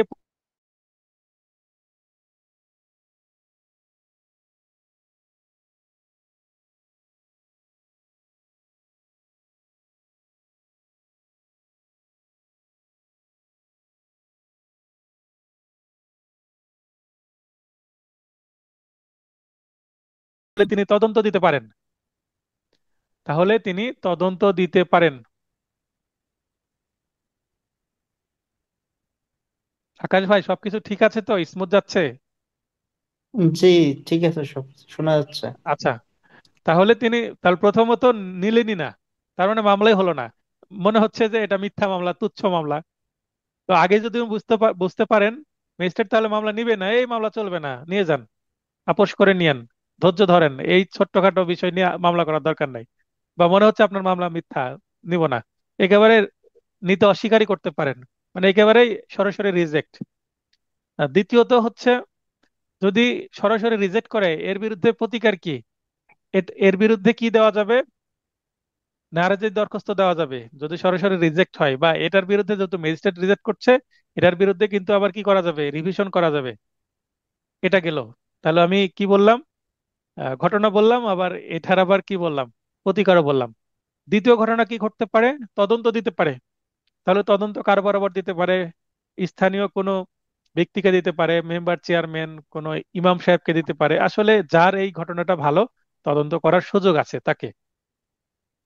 অথবা থানার ভারপ্রাপ্ত কর্মকর্তা ওসি কে দিতে পারে, কোনো পিবিআই কে দিতে পারে, সিআইডি কে দিতে পারে, ডিবি পুলিশকে দিতে পারে। তো যারা সাধারণত তদন্ত করে থাকেন, এগুলো হচ্ছে তদন্তকারী সংস্থায় আছে আলাদা, বিশেষ করে PBI, police bureau of investigation, এদের কাজই হচ্ছে ইনভেস্টিগেশন করা। কখনো পুলিশকে অ্যারেস্ট করে না পিবিআই, ইনভেস্টিগেশন করাই তাদের দায়িত্ব। আচ্ছা, তাহলে তদন্ত আসার পরে তদন্ত রিপোর্টের ভিত্তিতে মামলা আমলে নেওয়া হবে। তার মানে এতদিন মামলা কি ঝুলে থাকবে, আমলে নিব কি নিব না, কারণ সন্দেহ হয়েছে, এটা গেল। আরেকটা পর্যায়ে হচ্ছে সরাসরি আমলে নিলেন, সমনও দিতে পারেন, আবার ওয়ারেন্টও দিতে পারেন আসামিকে। একাধিক আসামি থাকলে একজনকে সমন দিলেন, একজনকে ওয়ারেন্ট দিলেন, এরকম হতে পারে। বিশেষ করে যদি জেলার বাইরে আসামি অবস্থান করে, গুরুতর মামলা হয়, তাহলে ডিরেক্ট ওয়ারেন্ট দিতে পারেন। এটা হতে পারে, তার মানে এটা সিআর থাকলো, আসামি ওয়ারেন্ট হলো। এবং সবচাইতে ফার্স্ট স্টেপ বা খুবই গুরুতর স্টেপ সেটা দিতে পারেন তিনি, যে এই মামলাটাকে আর সিআর রাখতে চাচ্ছেন না। আমরা অনেক সময় চাই, যেমন কিছুদিন আগে আমি একটা মামলায় ফাইলিং করেছি, ফাইলিং করে জাস্ট আমার বাদীকে জিজ্ঞাসা করলো, যেহেতু এখানে মানে মাল্টিপল ফ্র্যাকচার আছে পায়ে, হাড়ে ফ্র্যাকচার আছে, হাত ভেঙে গেছে, তো এক্স রে রিপোর্ট দেখিয়েছি, এক্স রে ফিল্ম দেখিয়েছি। তখনই উনি সঙ্গে সঙ্গে আমার যে অভিযোগকারী তাকে জিজ্ঞাসা করলেন যে আপনি কি থানায় গিয়েছিলেন, থানায় কোনো জিআর মামলা করেছেন কিনা। তো উনি বলছেন না, থানায় গিয়ে মামলা করিনি। তো আমি বললাম স্যার, থানায় যাওয়া হয়েছিল কিন্তু থানায় মামলা নেয়নি, তাই আদালতে মামলা করেছি। আমি গ্যারান্টি দিচ্ছি স্যার যে থানায় কোনো এই বিষয়ে কোনো মামলা হয়নি এই ঘটনাকে কেন্দ্র করে। তখন উনি সঙ্গে সঙ্গে এটা এফআইআর হিসেবে ট্রিট করলেন। আমি দরখাস্তই বলেছিলাম এটাকে এজাহার হিসেবে গণ্য করতে। তো তিনি জাস্ট 1 মিনিটেই আমার মামলা ফাইলিং হয়ে গেল, এবং মামলা যেহেতু গুরুতর এজাহার হিসাবে গণ্য হলো বা এফআইআর হিসাবে এটা ট্রিট করা হলো, তাহলে এটা কোথায় যাবে? থানায় চলে যাবে। থানায় তখন এই সিআর মামলা হয়ে গেল এফআইআর, অর্থাৎ জিআর হয়ে গেল।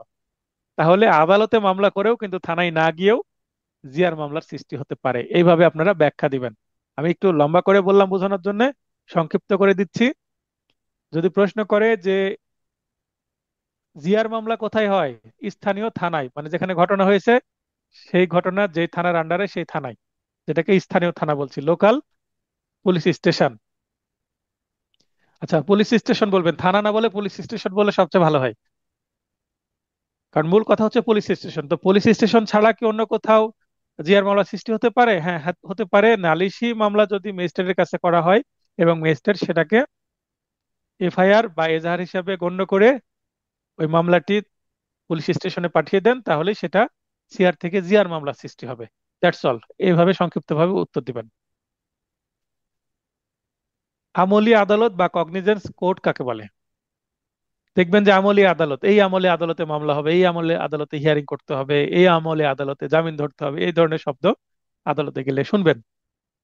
কোন নির্দিষ্ট থানার অধীন সংঘটিত অপরাধসমূহ আমলে গ্রহণের জন্য, এখানে থানা না বলে পুলিশ স্টেশনে বলতে পারেন, এক বা একাধিক থানার স্থানীয় এখতিয়ার নিয়ে যে ম্যাজিস্ট্রেট আদালত পরিচালিত হয় তাকে আমলে আদালত বলে। যেমন আমাদের রাজশাহীতে মেট্রো নন মেট্রো মিলে বেশ কিছু থানা আছে, কিছুদিন আগেও সৃষ্টি হওয়া নতুন কিছু থানা আছে। মনে করেন আমাদের যে সদর থানা সেটা হচ্ছে বোয়ালিয়া, তো বোয়ালিয়া থানা এবং আরো একটা থানা আছে শাহমখদুম থানা। তো বোয়ালিয়া থানা এবং শাহমখদুম থানায়, দুইটা থানার যত মামলা আছে মনে করেন যে কগনিজেন্স কোর্ট ওয়ানে করা হবে। এখন কগনিজেন্স কোর্ট ওয়ান এইটা হয়তো বা একটা বিল্ডিং এর এক জায়গায় আছে, তো সেটাকে আবার সিনিয়র জুডিশিয়াল ম্যাজিস্ট্রেট ওয়ান হতে পারে। তার মানে কগনিজেন্স কোর্টের একটা সিরিয়াল নাম্বার আছে 1 2 3 এভাবে, আবার সিনিয়র জুডিশিয়াল ম্যাজিস্ট্রেট কোর্টের সিরিয়াল নাম্বার আলাদা আছে, জুডিশিয়াল ম্যাজিস্ট্রেট কোর্টের মানে সিরিয়াল নাম্বার আলাদা আছে। আবার মেট্রোপলিটন এলাকার জন্য চিন্তা করে যদি, তাহলে কগনিজেন্স মেট্রোপলিটন ম্যাজিস্ট্রেটের সিরিয়াল নাম্বার আলাদা আছে থানা ভিত্তিক, এবং বিচারিক আদালত হিসেবে তার আবার সিরিয়াল নাম্বার আলাদা আছে কি, যেমন মেট্রোপলিটন ওয়ান, মেট্রোপলিটন 2 3 4 5, আমাদের 5টা মেট্রোপলিটন ম্যাজিস্ট্রেট আছে। এবং আরো আছে একটা অতিরিক্ত মেট্রোপলিটন ম্যাজিস্ট্রেট বা অ্যাডিশনাল, মানে ACMM। আর আরেকটা আছে চিফ মেট্রোপলিটন ম্যাজিস্ট্রেট, মানে CMM। তাহলে এই ক্ষেত্রে মেট্রোপলিটন ম্যাজিস্ট্রেট আমাদের রাজশাহীতে আছে মোট 7টি মেট্রোপলিটন ম্যাজিস্ট্রেট, যেটা সংক্ষেপে আমরা MM বলি, MM 1 2 3 4 5। আর ACMM এবং CMM টোটাল 7জন। আর জুডিশিয়াল এলাকাতে আরো বেশি আছে। তো এই যে আমলে নেওয়ার ভিত্তিতে যে সিরিয়াল নাম্বার গুলো আছে, একটা ম্যাজিস্ট্রেটকে একটা থানার দায়িত্ব দিতে পারে, 2টা বা 3টা থানারও দায়িত্ব দিতে পারে। যেমন সদর যে এলাকায় মামলা বেশি হয় সেখানের জন্য হয়তো বা একটা থানার দায়িত্ব দেওয়া হচ্ছে, এবং যে যে থানা ছোট, যে এলাকায় মামলা কম হয় সেখানে হয়তো বা 2 বা 3টি থানা বা পুলিশ স্টেশনের আন্ডারে যে অপরাধগুলো হবে সেগুলো আরেকজনকে দায়িত্ব দিল। এই যে দায়িত্ব বন্টন, এই কাজটা কার? চিফ জুডিশিয়াল ম্যাজিস্ট্রেট এবং চিফ মেট্রোপলিটন ম্যাজিস্ট্রেটের। এবং প্রতি 2 মাস 3 মাস পর পর আবার এই আমলি বা কগনিজেন্স কোর্ট কি হয়, শ্যাপল দেওয়া হয়, মানে চেঞ্জ করে দেওয়া হয়। চেঞ্জ করে দেওয়ার কারণ হচ্ছে স্বচ্ছতা বজায় রাখা, এবং যেন দুর্নীতি না হয়, এই পেশকারদের সাথে যেন সংশ্লিষ্টতা তৈরি না হয়। তো এটার কারণে আমি যতটুকু মনে করি যে দুর্নীতি আটকানোর জন্য এই করা হয় বারবার। এবং এটা চেঞ্জ হলে আমাদের ভালো ভালো ভোগান্তি হয়।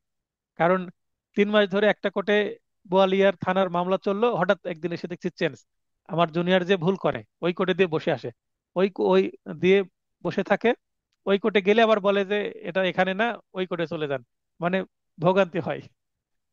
আচ্ছা, the code of criminal procedure 1898 এর কোন দুইটি ধারার অধীনে ফৌজদারি মামলা দায়ের করা হয়? তাহলে 154, যেটা জিআর মামলা থানায়, এবং 200, যেটা ম্যাজিস্ট্রেটের কাছে সিআর। পুলিশ সাক্ষীকে পরীক্ষা করে কত ধারায়? 161 ধারায়, 161, এইভাবে বলতে শুনবেন। 161 এর গুরুত্ব কম, 164 এর গুরুত্ব বেশি। তবে 161 দিয়েও কিন্তু তদন্ত করে থাকে, তদন্তের সত্যতা যাচাইয়ের জন্য 161 জরুরি, এবং তদন্ত রিপোর্টের সাপোর্টিং হিসাবে কাজ করে। আর আমরা জেরার সময় আবার দেখি যে 161-এ কোনো সাক্ষী কি বলেছে এবং আদালতে এসে জবানবন্দি কি দিচ্ছে, দুইটার মধ্যে যদি পার্থক্য থাকে, তাহলে আমরা জেরাতে তাকে একটু ধুয়ে দিই এবং বোঝানোর চেষ্টা করি আদালতকে যে, ধুয়ে দিই বলতে তাকে বিভ্রান্তিকর তথ্য দিচ্ছে আদালতে, কারণ সে 161-এ এক কথা বলেছে, তার মানে তাকে একটু মিষ্টি মিষ্টি করে অপমান করে ফেলে।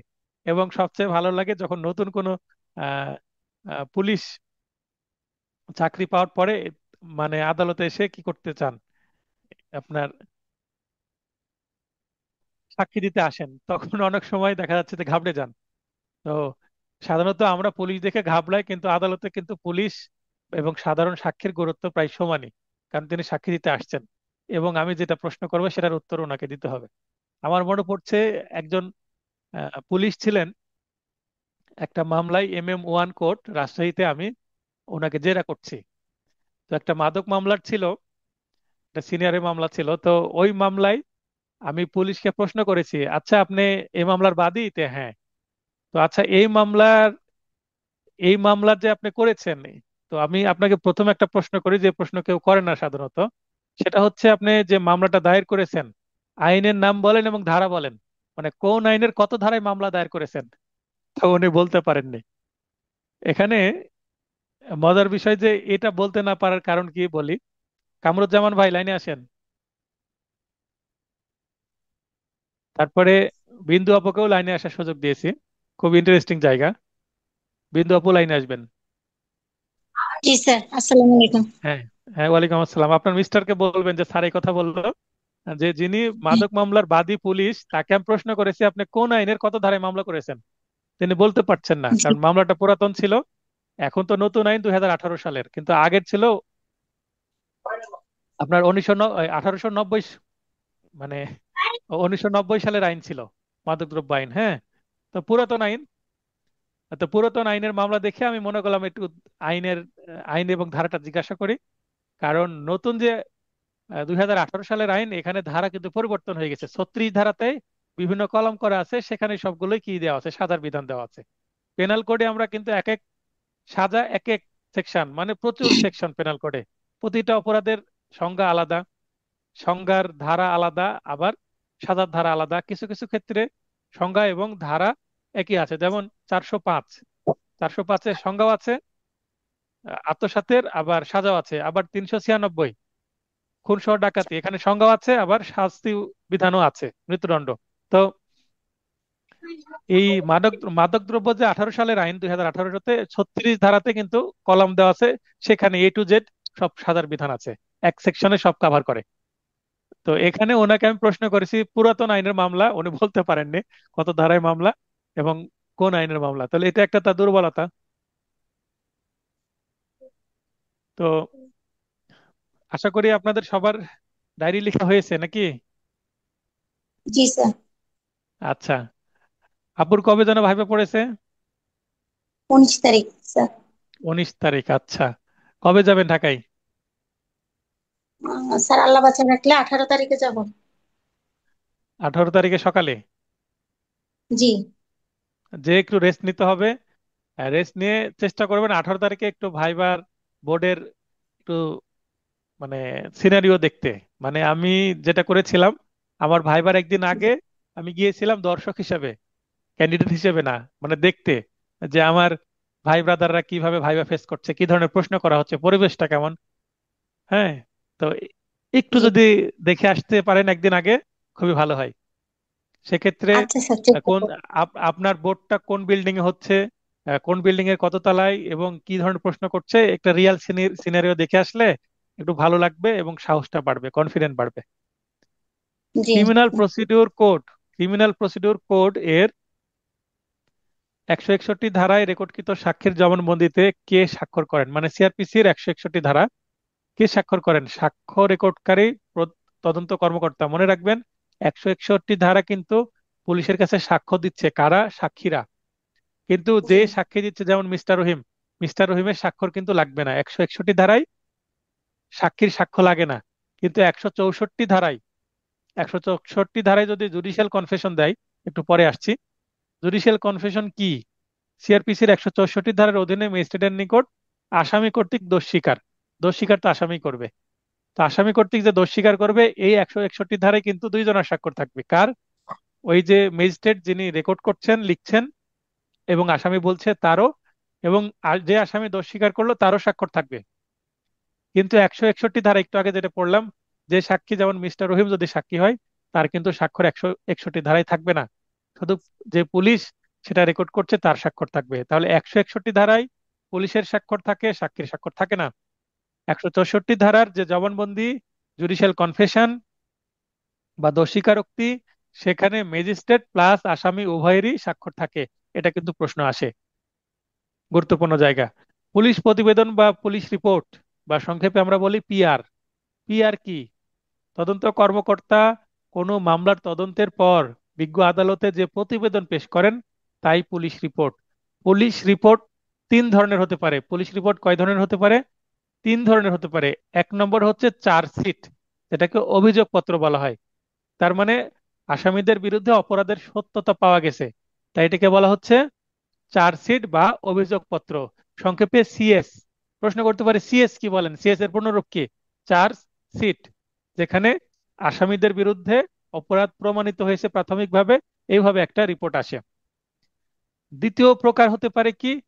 এফ আর টি। এফ ফাইনাল, আর হচ্ছে রিপোর্ট, টিতে হচ্ছে ট্রু। এফআরটি বলতে সংক্ষেপে ফাইনালও বলে, যে ফাইনাল দিয়ে দিছে, চূড়ান্ত তদন্ত প্রতিবেদন। তো ফাইনাল রিপোর্ট ট্রু, এটা শুধু এফআর বললেও হয়। এফআরটি, টি মানে ট্রু। এটার অর্থ হচ্ছে, আমরা একটু এই যে নিচে আছে, পুলিশি তদন্তে অভিযোগের প্রাথমিক সত্যতা পাওয়া না গেলে কি দাখিল করা হয়? ফাইনাল রিপোর্ট বা চূড়ান্ত প্রতিবেদন। এটাকে আপনারা লিখে রাখেন এফআরটি, টিটা যুক্ত করে, টি মানে true. FRT, final report true, এই 35-এর সাথে লিখে নেন। আর পুলিশ তদন্তে অভিযোগের সত্যতা পাওয়া গেলে কি দাখিল করে?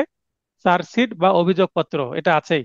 এখন আমি যে একটু আগে বললাম তিন প্রকার, আর কি প্রকার হতে পারে কে বলতে পারবেন? এই দুই প্রকারের বাইরে আর কি পুলিশ রিপোর্ট হতে পারে, পিআর? কারো জানা আছে?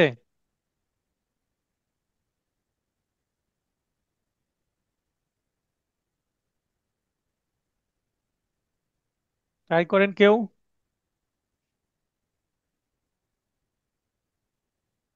আচ্ছা, আকাশ ভাই বলেন। তার সম্পূরক প্রতিবেদনটা কি কাউন্ট হবে এখানে? ওই যে পরবর্তীতে যেটা, পরবর্তীতে অপরাধের কোনো কিছু পাওয়া গেলে যে এই দেওয়া হয়। হ্যাঁ, এই যে 173 হ্যাঁ, যে নতুন আসছে, সেটা হচ্ছে 10 জুলাইয়ে প্রথম যে অ্যামেন্ডমেন্ট হয়েছিল, সেটা সম্পূরক প্রতিবেদন বা মানে সম্পাদক সম্পূরক প্রতিবেদন তো পরে আসে, কিন্তু এটা হচ্ছে ইন্টারিম একটা রিপোর্ট। ঠিক আছে, মানে জি অন্তর্বর্তীকালীন রিপোর্ট। হ্যাঁ, অন্তর্বর্তীকালীন রিপোর্ট প্রথমে একটা দিল, পরে আবার দিতে পারে, তো সেটা ভিন্ন জিনিস। কিন্তু আপনার অ্যামেন্ডমেন্টের আগেও তিন প্রকার ছিল, সেটা হচ্ছে বলতে পারি যে উভয়ের মিশ্রণ। মানে এখানে চার্জশিটও থাকবে, আবার ফাইনাল রিপোর্টও থাকবে। মনে করেন একাধিক যদি আসামি থাকে, 5 জন আসামির মধ্যে 3 জনের বিরুদ্ধে অপরাধ প্রমাণিত হয়েছে, তাদের জন্য চার্জশিট, আবার বাকি 2 জনকে এটার মধ্যে আবার ফাইনাল রিপোর্টও দেওয়া হচ্ছে। আমি কি বোঝাতে পারলাম? জি তার তার মানে এটা হাইব্রিড টাইপের। হ্যাঁ, তার মানে এটা সিএসও থাকবে, আবার এফআরটিও থাকবে। হয়তোবা 2 জনের সত্যতা পাওয়া যায়নি, তাদেরকে রিকমান্ড থাকবে যে এদেরকে অব্যাহতি দেওয়া হোক, এবং বাদ বাকির বিরুদ্ধে মামলা চলবে, কারণ তাদের চার্জশিট দেওয়া হয়েছে। এবং আরো একটা বিষয় থাকতে পারে, একই মামলায় মনে করেন বয়স্ক 18+ প্রাপ্তবয়স্ক আসামি আছে, আবার শিশু আসামিও আছে। যদি শিশু আসামি থাকে, তাহলে কিন্তু শিশু আসামির বিরুদ্ধে চার্জশিট যেটা হবে সেটা কিন্তু ভিন্ন হবে, আলাদা হবে। তাহলে মানে বয়স্ক আসামির জন্য চার্জশিট হবে, সেটা ম্যাজিস্ট্রেট কোর্ট বা দাঁড়ে আদালতে বিচারের জন্য। আর শিশু যদি থাকে, শিশু আদালতের জন্য আবার আলাদা একটা চার্জশিট হবে, সেটা আবার পাঠিয়ে দিতে হবে শিশু আদালতে। তার মানে দুইটা ভিন্ন পার্ট হয়। এবং শিশু আদালতের যে চার্জশিট সেটার আবার ভিন্ন আরেকটা নাম আছে। আর শিশুকে কখনো আসামি বলা হয় না। এটা একটু এই ফাঁকে বলে নিই, যদি কোনো অপরাধী শিশু হয় তাহলে তাকে আসামি বলা যাবে না, তাকে অভিযুক্ত ব্যক্তি বলা যাবে না। তাহলে এখানে বলতে হবে অপরাধে জড়িয়ে পড়া শিশু, বলতে হবে অপরাধে জড়িয়ে পড়া শিশু, এইভাবে তাকে বলা হয়। তো এগুলো খুবই প্র্যাকটিক্যাল, যারা শিশু আদালতের মামলা দেখেছেন তারা বুঝতে পারবেন। এত ডিপে হয়তো বা প্রশ্ন করবে না। আবার স্যার কথা একটা প্রসঙ্গে প্রশ্ন চলেও, ছিল। কথা প্রসঙ্গে কেউ যদি শিশু মামলা দিয়ে থাকেন তাহলে কিন্তু আবার এই ধরনের প্রশ্ন চলেও আসতে পারে, যার কেস ডায়েরিতে আছে। হ্যাঁ, প্রশ্ন করেন, বলেন। স্যার এই শিশু আদালতটা তো এখন মনে হয় নারী শিশু ট্রাইব্যুনালে আছে না স্যার? শিশু আদালত কোনো কোনো জেলায় আলাদাও থাকতে পারে। যদি আলাদা না থাকে তাহলে নারী শিশু যে কোর্ট ট্রাইব্যুনাল, সেই নারী শিশু ট্রাইব্যুনালের কিন্তু আন্ডারে একীভূত হয়ে শিশু আদালত অবস্থান করছে, অর্থাৎ ওই বিচারকই ওই একই আদালত, একই কাঠামোতে, একই কোর্টরুমে শিশু আদালত পরিচালনা করছেন। নারী শিশু কোর্ট এবং নারী শিশু ট্রাইব্যুনাল এবং শিশু আদালত একসাথেই হচ্ছে। কিন্তু যদি সম্ভব হতো আলাদা বিচারক, আলাদা কোর্ট রুম থাকার দরকার ছিল। বুঝতে পেরেছেন? জি স্যার। সিআরপিসির কোন ধারায় সম্প্রতি অন্তর্বর্তীকালীন তদন্ত প্রতিবেদন বা ইন্টারিম ইনভেস্টিগেশন রিপোর্টের বিধান যুক্ত করা হয়েছে? খুবই গুরুত্বপূর্ণ, একটু আগে ভাই বলছিলেন যেটা 173-এ। তো প্রথমে যদি ইন্টারিম ইনভেস্টিগেশন রিপোর্ট দেয়, দেওয়ার পরে পরবর্তীতে যখন পুনরায় দিবে তখন আবার কিন্তু আসবে। আর ভাই যেটা বলছিল যে সম্পূরক, সম্পূরক কখন দেওয়া হবে? মনে করেন একবার তদন্ত করে সিআর মামলা ফাইলিং করা হলো, একবার তদন্ত করা হলো, তদন্ত করার পরে যদি আবার তদন্ত চাওয়া হয়, তখন সেকেন্ড টাইম যে তদন্ত রিপোর্ট দেওয়া হবে সেটাকে সম্পূরক, আপনার যে তদন্ত এটাকে ফার্দার ইনভেস্টিগেশনের মাধ্যমে যেটা আসবে সেটাই সাপ্লিমেন্টারি ইনভেস্টিগেশন রিপোর্ট হিসেবে আসবে। কত দিনের মধ্যে তদন্ত সম্পন্ন করতে হবে, এই যে তদন্ত সম্পন্নের যে বিধান, এটা 173-এর বি-তে আসছে। তাহলে 173-এর এ হয়েছে হচ্ছে 10 জুলাই, 173-এর বি হয়েছে হচ্ছে 10 আগস্ট। এটা হচ্ছে 60 দিনের মধ্যে, 60 কার্য দিবস, যেন বেশি ডিলে করতে না পারে পুলিশ। না হলে বছরের পর বছর কিন্তু তদন্ত ঝুলে থাকবে। যেমন সালমান শাহ হত্যাকাণ্ড, আগে তো আত্মহত্যা মনে করা হচ্ছিল, এখন হত্যাকাণ্ড। সেটা 3 বছর, মানে 30 বছর পরে কিন্তু এই তদন্ত প্রতিবেদন আসেনি। সাগররুনি হত্যাকাণ্ড তদন্ত রিপোর্ট আসেনি। আরো কিছু ল্যান্ডমার্ক কেস আছে যেটার এখনো তদন্ত রিপোর্ট আসেনি। এই কারণে তদন্ত রিপোর্ট যেন দ্রুত আসে, এই 60 ডেজ ওয়ার্কিং ডেজ এটা নির্ধারণ করে দেওয়া হয়েছে। নারাজি কি? সিআরপিসিতে নারাজির কোনো বিধান নাই কিন্তু। তদন্ত কর্মকর্তা কোনো নালিশি মামলার তদন্তের পর বিজ্ঞ আদালতে যে প্রতিবেদন পেশ করেন তা নালিশকারী যদি মেনে না নেন, মানে সংক্ষুব্ধ হন, মানে আমি মানি না, এটা যদি মনে করেন যে আবার তদন্ত হোক, তবে তিনি বিজ্ঞ আইনজীবীর মাধ্যমে যে দরখাস্ত পেশ করে আপত্তি প্রদান করেন তা নারাজি পরিচিতি, মানে নারাজি নামে পরিচিত। আচ্ছা, এই নারাজি শব্দের অর্থ কি? না মানে না, মানে আর রাজি মানে আমি রাজি না, এরকম। সুরুথাল প্রতিবেদন বা ইনকোয়েস্ট রিপোর্ট। তাহলে ইনকোয়েস্ট রিপোর্ট এবং ময়না তদন্ত বা পোস্টমর্টম রিপোর্ট পার্থক্য আছে একটু। ইনকোয়েস্ট, সুরুথাল, পোস্টমর্টম, ময়না তদন্ত খুবই গুরুত্বপূর্ণ সিআরপিসির ক্ষেত্রে। যে কোনো জায়গায় হত্যাকাণ্ড সংঘটিত হওয়ার খবর পেয়ে অথবা অস্বাভাবিক মৃত্যু বা হত্যাকাণ্ডের মাধ্যমে অপরাধ হয়েছে বলে মনে করলে অধীনস্থ থানার পুলিশ অফিসার গিয়ে উপস্থিত লাশের বাহ্যিক অবস্থা সম্পর্কে যে প্রতিবেদন প্রস্তুত করেন তাকে ইনকোয়েস্ট রিপোর্ট বা সুরতাল রিপোর্ট বলা হয়। মনে করেন যে একটা আনন্যাচারাল ডেথ হয়েছে, ইউডি কেস হয়ে গেল, স্বাভাবিকভাবে মারা যায়নি, তো লাশটা কিভাবে পড়ে আছে তার ছবি নেওয়া হয়। তারপরে কোন দিকে কাত হয়ে পড়ে আছে, তারপরে তার শরীরে কোথায় কোথায় আঘাত আছে, রক্ত আছে কিনা, কাপড় চোপড়ের অবস্থা কি, এই যে যতটুকু ডিটেল নেওয়া যায়, অর্থাৎ এক দৃষ্টিতে দেখে যা যা মনে হচ্ছে সেটাকে বিভিন্ন অ্যাঙ্গেল থেকে ছবি নেওয়ার পরে যত ডিটেলস নেওয়া যায় যে কি অবস্থায় তাকে পাওয়া গেছে, এবং আশেপাশে যে মাটিতে কোনো পায়ের ছাপ আছে কিনা, কোনো টায়ার মার্ক বা কোনো যানবাহনের চাকার দাগ আছে কিনা, বা সেখানে কোনো মানে সার্কামস্ট্যান্সিয়াল এভিডেন্স আছে কিনা। সার্কামস্ট্যান্সিয়াল এভিডেন্স বলতে পারিপার্শ্বিক যে সাক্ষ্য, যেমন গাছপালা ওখানে ভেঙে গেছে কিনা, মাড়িয়ে আছে কিনা, সেটা যদি আপনার কোনো ঘর হয় ঘরের দরজা ভাঙা হয়েছে কিনা, এই এটসেট্রা নিয়ে নিবে। এগুলো কিন্তু সুরতহাল রিপোর্টের মধ্যে পড়বে। আর ময়নাতদন্ত কি, পোস্টমর্টম, কোনো ব্যক্তির মৃত্যু নিয়ে কোনো সন্দেহ তৈরি হলে বা কারো অস্বাভাবিক মৃত্যু হলে, যেটা আনন্যাচারাল ডেথ, মূলত মৃত্যুর সঠিক কারণ জানার জন্যই ময়নাতদন্ত বা পোস্টমর্টেম করা হয়। তাহলে এটাই পোস্টমর্টম। কোনো ব্যক্তি আত্মহত্যা করেছে মর্মে থানার ভারপ্রাপ্ত কর্মকর্তা সংবাদ পেলে তিনি সুরতহাল করবার জন্য কাকে জানাবেন? নির্বাহী ম্যাজিস্ট্রেটকে জানাতে হবে। তাহলে এখানে কিন্তু জেলা জজ, মহানগর দায়রা জজ বা জেলা দায়রা জজ, জেলা ও দায়রা জজ কাউকে জানানো হচ্ছে না, নির্বাহী ম্যাজিস্ট্রেটকে জানানো হচ্ছে। কারণ নির্বাহী ম্যাজিস্ট্রেট প্রধানকে জেলা ম্যাজিস্ট্রেট মানে জেলা প্রশাসক। কারণ এখানে প্রশাসনিক একটা বিষয়, এটা বিচারিক বিষয় নাই। সিআরপিসি এর কত ধারায় রিমান্ডের বিধান আছে? 167 ধারায় রিমান্ডের বিধান আছে। 167-র উপধারা 2 আছে, ব্র্যাকেটে 2 লিখে নিতে পারেন। কোনো ব্যক্তির মৃত্যুর কারণ নির্ণয়ের জন্য ফৌজদারি কার্যবিধির কোন ধারা অনুসারে লাশ তোলা হয়? লাশ তোলাকে বলে হচ্ছে ডিসেন্টার কর্পেস। ডিসেন্টার কর্পেস আছে 176-এর 2 উপধারায়।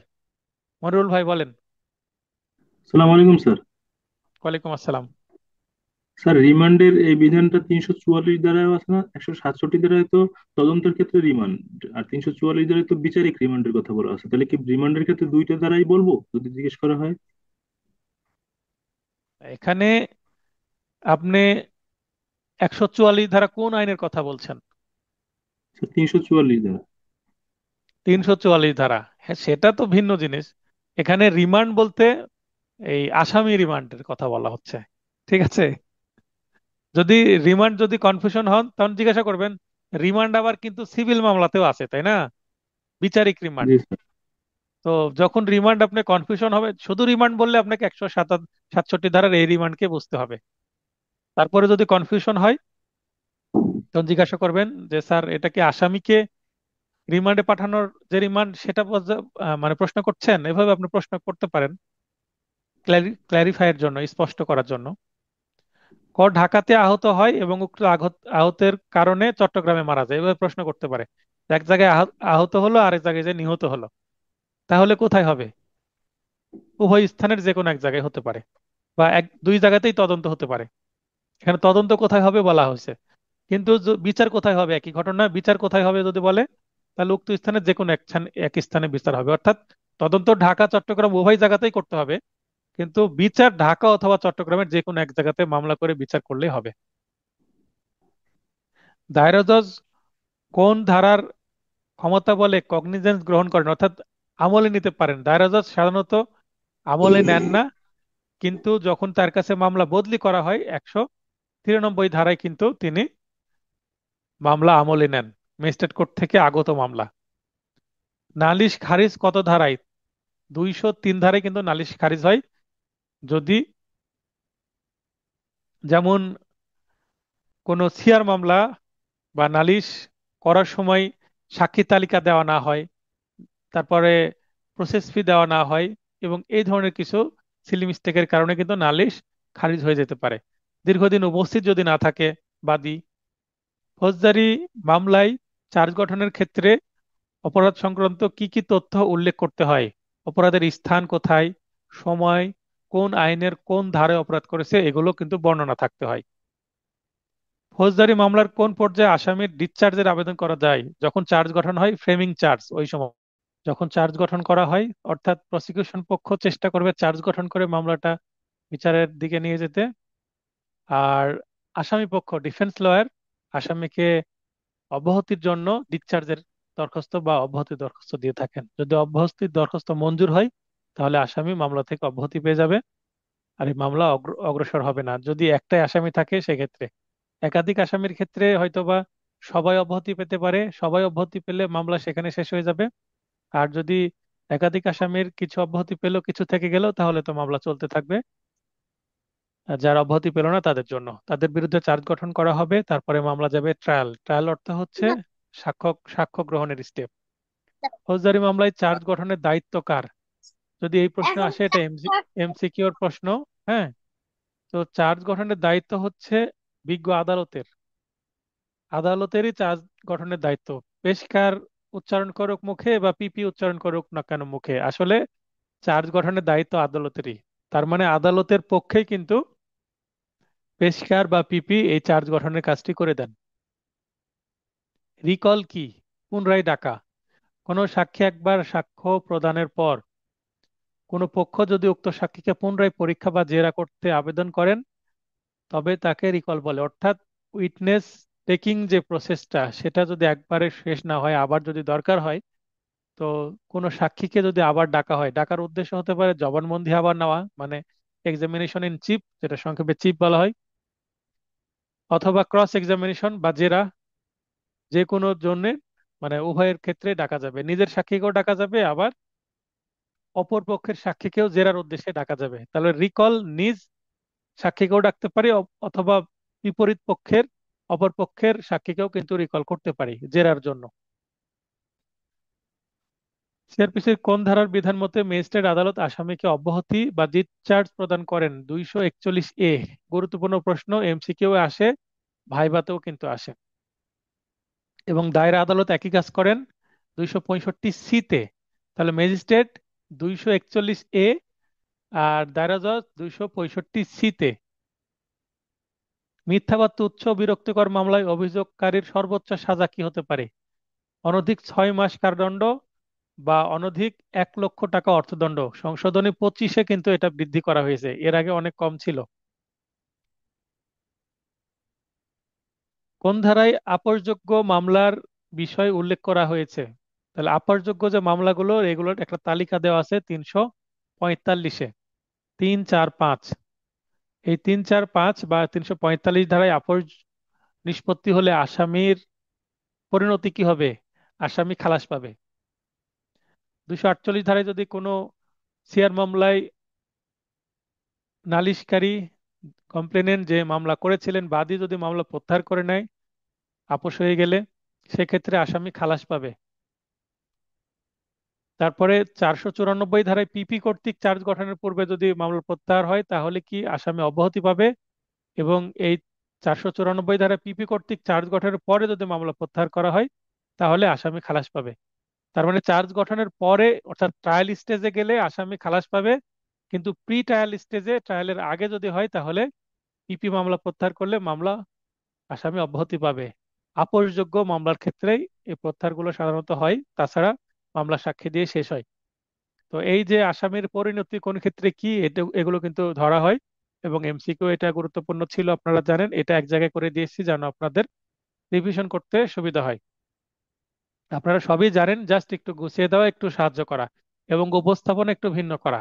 আমার এমসিকিউ নোট একরকম, রিটেন নোট একরকম, ভাইবা নোট একটু অন্যভাবে, ভাইবা স্টাইলে করা হয়েছে।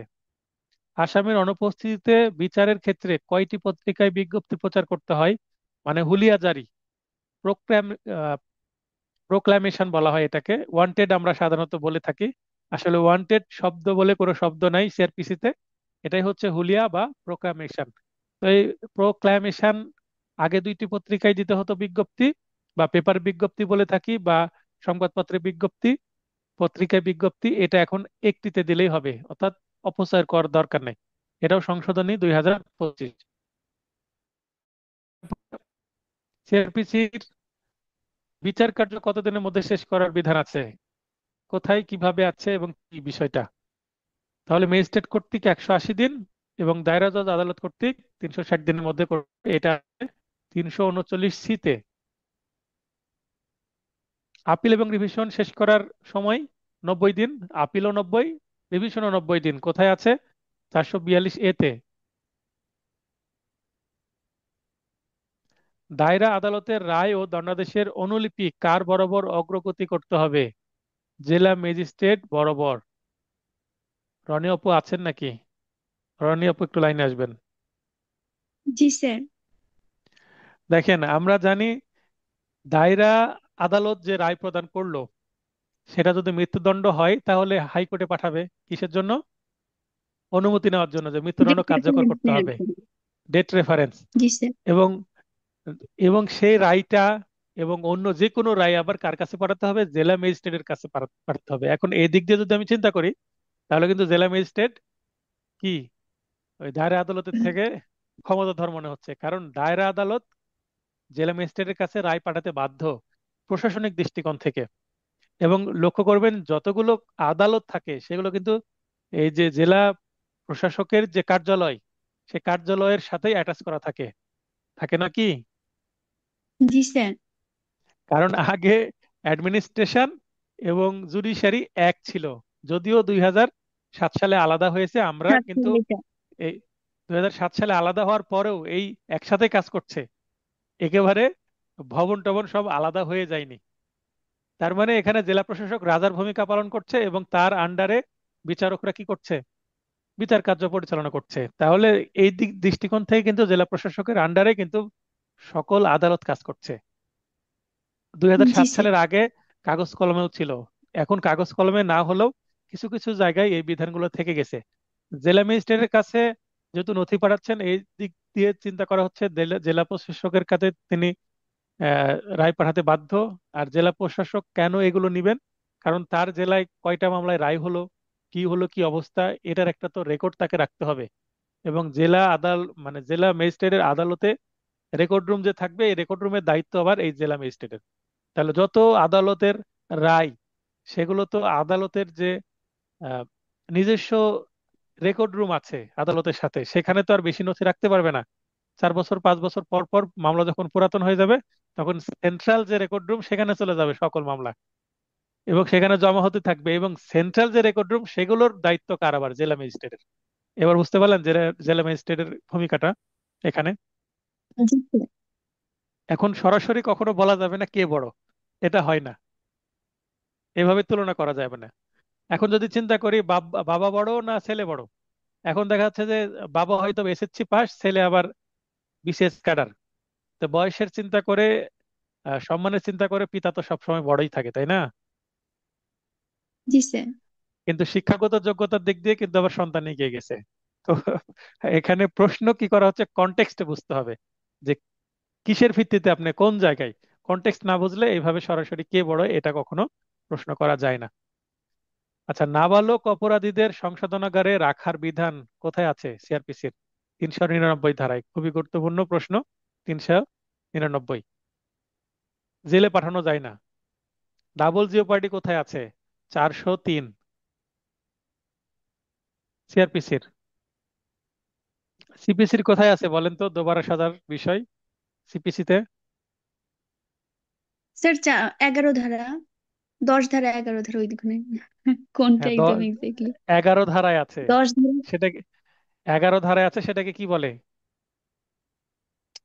রেস 10 ধারা? সাবজুডিকাটা। না, এটা রেস রেস জুডিকাটা। সাবজুডিস। আচ্ছা, রেস সাবজুডিস হচ্ছে স্থগিত, আর রেস জুডিকাটা এটা হচ্ছে দোবারা নিষ্পত্তি হয়ে গেছে। দোবারা দোষ। তার মানে একই ধরনের বিষয়। তো যখন আপনি ডাবল জিওপার্ডি পড়ছেন, মাথাতে ওইটাও থাকতে হবে, তাই নয় কি? এবং জি সাক্ষ্য স্যার। আইনে কত ধারায় আছে? সাক্ষ্য আইনে একই সাক্ষ্য বিষয়, আইন এটা হচ্ছে এটা মনে 40, রাখবেন। 40, 40 ধারায় মেবি, হ্যাঁ। এখানে 40 ধারা। লিখে, এখানে খুঁজে 40 খুঁজে ধারা। লিখে নিবেন এমসিকিউ নোট বের করে, যে সিআরপিসি তে কততে আছে, সাক্ষ্য আইনে কততে আছে। তার মানে এখানে ইন্টার কারেকশন করে দিলেন। কারণ ধরতে পারে, যেমন ওই একই পরীক্ষক ধরতে পারে, অথবা পাশের পরীক্ষক ডানে বামের একজন বললেন যে আচ্ছা এটা তো সিআরপিসি তে এত আছে, একই ধরনের বিধান সিপিসি তে কোথায় আছে? যেমন আপনার ইনহেরেন্ট পাওয়ার সংক্রান্ত বিধানগুলো ধরতে পারে, সিপিসি তে কোথায়, সিআরপিসি তে কোথায়। আবার ইনহেরেন্ট পাওয়ারের বিষয় অন্য আইনে আছে কিনা। আর 561 এ। হুম হুম। তাহলে প্রথম শ্রেণী ম্যাজিস্ট্রেট দণ্ডাদেশের বিরুদ্ধে আপিল কোথায় করতে হবে? দায়রা জজ আদালতে। যুগ্ম দায়রা জজ 7 বছর যদি দেয়, তাহলে এটার বিরুদ্ধে যেতে হবে হচ্ছে মহামান্য হাইকোর্ট বিভাগে। যুগ্ম 7 বছরের কারাদণ্ড যদি দেয় সেক্ষেত্রে হাইকোর্টে, 7 বছরের নিচে দিলে দায়রা জজে হবে।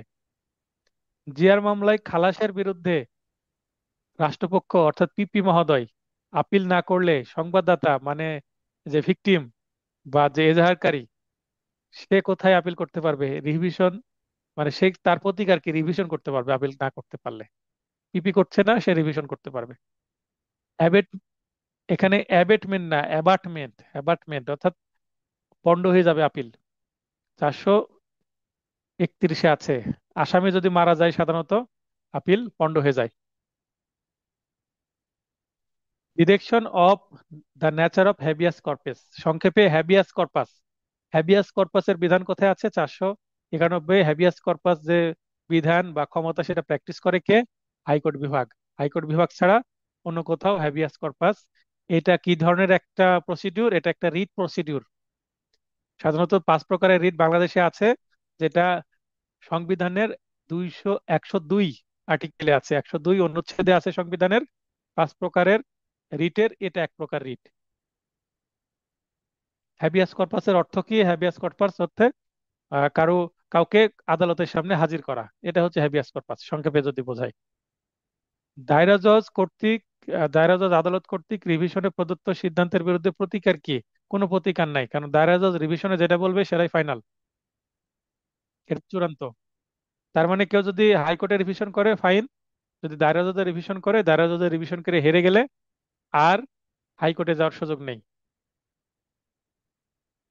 কে পাবলিক প্রসিকিউটর নিয়োগ করে থাকে? সরকার নিয়োগ করে থাকে। কারণ পাবলিক প্রসিকিউটররা কি কাজ করে? সরকার বা রাষ্ট্রপক্ষের তারা আইনজীবী, যেহেতু রাষ্ট্রের পক্ষের আইনজীবী, তাই পাবলিক প্রসিকিউটর, জিপি, পিপি, এপিপি, এজিপি, ভিপি সবাইকেই সরকার নিয়োগ করে থাকেন। এবং তারা কি বেতন পান? তারা বেতন পান না, কিন্তু মামলা পরিচালনা করার জন্য একটা পারিশ্রমিক পান। বেতন এবং পারিশ্রমিকের মধ্যে পার্থক্য আছে। আমি মামলা যদি পরিচালনা করি তাহলে সেটার জন্য আমি একটা সম্মানী পাবো। তাহলে অ্যাডভোকেট, আমি যদি অ্যাডভোকেট মিস্টার রহিমের পক্ষে মামলা পরিচালনা করি, মিস্টার রহিম আমাকে একটা ফি দিবে। তো সরকার পক্ষে যেহেতু পাবলিক প্রসিকিউটররা মামলা পরিচালনা করছে, সরকারের কাছ থেকেও একটা ফি আশা করে। এই ফিটাই হচ্ছে তাদের পারিশ্রমিক। ইট ইজ, এটা কিন্তু কোনো কি না, বেতন না, এটা একটা পারিশ্রমিক। তার মানে একটা নির্দিষ্ট অ্যামাউন্ট পাই, যেটা খুবই কম ছিল আগে, রিসেন্টলি সেটা বৃদ্ধি করা হয়েছে, আগের সরকারে বৃদ্ধি করে গেছে। নথি উপস্থাপন বা পুট আপ কি? ধার্য তারিখের পূর্বে কোনো মামলার শুনানি করতে চাইলে যে দরখাস্ত দিতে হয় সেটাকেই পুট আপ দরখাস্ত বা নথি উপস্থাপন বলা হয়। অর্থাৎ 4 দিন, 5 দিন বা 10 দিন বা 1 মাস পরে আমার মামলার ডেট আছে, তার আগে আমার জরুরি একটা শুনানি করতে হবে। যেমন কোন জিয়ার মামলায় আসামি ধরা পড়েছে, অ্যারেস্ট হয়েছে, কিন্তু মামলার ধার্য তারিখ 1 মাস পরে, আমি 1 মাস পরের জন্য তো অপেক্ষা করব না, আমি আজকে দরখাস্ত দিব। তো যেহেতু আজকে ধার্য তারিখ না, আপনি দরখাস্ত, জামিনের দরখাস্ত দিলে এই মামলাটা আপনার কি করবে না, মামলা মানে নথি বের করবে না।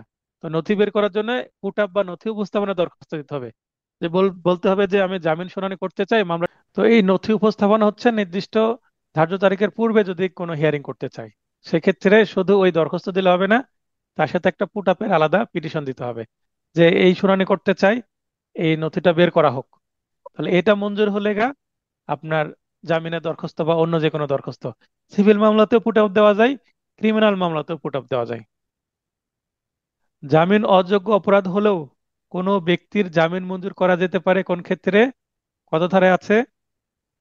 497 আছে।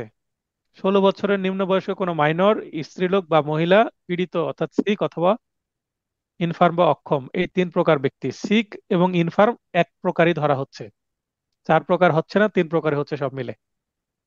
ইজেএম আদালত জামিন নামঞ্জুর করলে কি করবেন? 498 ধারা বিধান মতে বিজ্ঞ দায়রা জজ আদালতে ফৌজদারি বিবিধ মামলা, যেটাকে ক্রিমিনাল মিস কেস বা মিসসেলেনিয়াস কেস, দায়েরের মাধ্যমে আসামি জামিনের আবেদন করব। এবং দায়রা আদালত যদি না দেয়, নামঞ্জুর করে, তাহলে একই ধারার বিধান মতে মহামান্য হাইকোর্ট বিভাগে মিস কেস করব, যেটা আমরা বলে হাইকোর্ট থেকে জামিন করা। অ্যারেস্টের আগে যদি জামিন নিতে চাই সেটাকে বলবো আগাম জামিন বা অ্যান্টিসিপেটরি বেল। এটাও আছে 498 ধারায়। আসলে 498 ধারায় কিন্তু অ্যান্টিসিপেটরি বেলের কথা উল্লেখ নাই, কিন্তু 498 ধারার ক্ষমতা বলেই কিন্তু অ্যান্টিসিপেটরি বেল হিয়ারিং করে থাকে মহামান্য হাইকোর্ট বিভাগ এবং জামিন মঞ্জুর করে থাকেন। তাহলে গ্রেপ্তার পূর্ব জামিন বলা হয় এটাকে। গ্রেপ্তার হয়ে গেলে কি আর অ্যান্টিসিপেটরি বেল নেওয়ার সুযোগ আছে? সুযোগ নাই। গ্রেপ্তার হুম, যদি হয়ে যায় বুঝেছেন। তাহলে তাহলে ওই সংশ্লিষ্ট ম্যাজিস্ট্রেট কোর্টে আগে জামিন ধরতে হবে, না দিলে দায়রা জজে, দায়রা জজ যদি মঞ্জুর না করে তাহলে হাইকোর্ট থেকে প্রপার জামিন নিতে হবে। এটা অ্যান্টিসিপেটরি বেল না, নর্মাল বেল। জামিনদারের অব্যাহতি কত ধারায়? জামিনদার একটা দায়বদ্ধ হয়ে পড়ে স্থানীয় জামিনদার হিসেবে সে যদি অব্যাহতি নিতে চায় 502 ধারায় সে অব্যাহতি নিতে পারবে। এটা হচ্ছে প্রসিডিউর। জামিন বাতিল কত ধারায়? কারো জামিন হয়ে গেলে সে জামিন আবার বাতিল করা যায়। ফৌজদারি কার্যবিধির 414 ধারায় কিন্তু আসামির জামিন বাতিল করা যায়। আচ্ছা, খুবই ইন্টারেস্টিং একটা তথ্য দিই। মনে করেন আপনি বাদী পক্ষ বা ভিকটিমের পক্ষ আছেন, তো জামিন ধরে অপর পক্ষ আপনি জামিনে বাধা দিলেন, কিন্তু জামিন হয়ে গেল। জামিন হয়ে গেল, ম্যাজিস্ট্রেট জামিন দিয়ে দিলেন, তো আপনার মন খারাপ হলো, কারণ আপনার ভিকটিমকে আপনি ন্যায় বিচার দিতে পারলেন না মনে হচ্ছে। আপনার কি কোনো কিছু করার আছে? তার মানে আপনি যদি আসামি পক্ষে ম্যাজিস্ট্রেট করে জামিন ধরেন, ম্যাজিস্ট্রেট যদি জামিন না দেয়, জামিন না মঞ্জুর করে, তাহলে এটা একটা পিটিশন না মঞ্জুর। এই পিটিশনের বিরুদ্ধে আপনি দায়রা জজে মিসকেস করে জামিন প্রার্থনা করতে পারেন। আচ্ছা, ঠিক একই ওয়েতে ওই যদি জামিন দেয় ম্যাজিস্ট্রেট কোর্ট, সেক্ষেত্রে ভিকটিম বা প্রসিকিউশন পক্ষ বা এখানে বাদী পক্ষ, কমপ্লেনেন্ট পক্ষ কি করতে পারবে? এটার বিরুদ্ধে দায়রা জজে মিসকেস করতে পারে জামিন বাতিলের জন্য। আমি কি বোঝাতে পারলাম রনি আপু? তার মানে মিস কেস শুধু জামিন প্রার্থনা করেই করা যায় না, জামিন বাতিলের জন্য প্রার্থনা করা যায়। এটা মিস কেসে হতে পারে অথবা ওই কোর্টে হতে পারে। যে কোর্ট জামিন দিয়েছে ওই কোর্টে কিন্তু জামিন বাতিলের প্রার্থনা করা যায়। আবার উচ্চ আদালতে গেলে জামিন বাতিলের প্রার্থনা নিয়ে সেটা মিস কেস করে করতে হবে। তাহলে কোনো জব্দকৃত আলামত জিম্মার আবেদন করা যায় কত ধারায়? 516 ধারায়।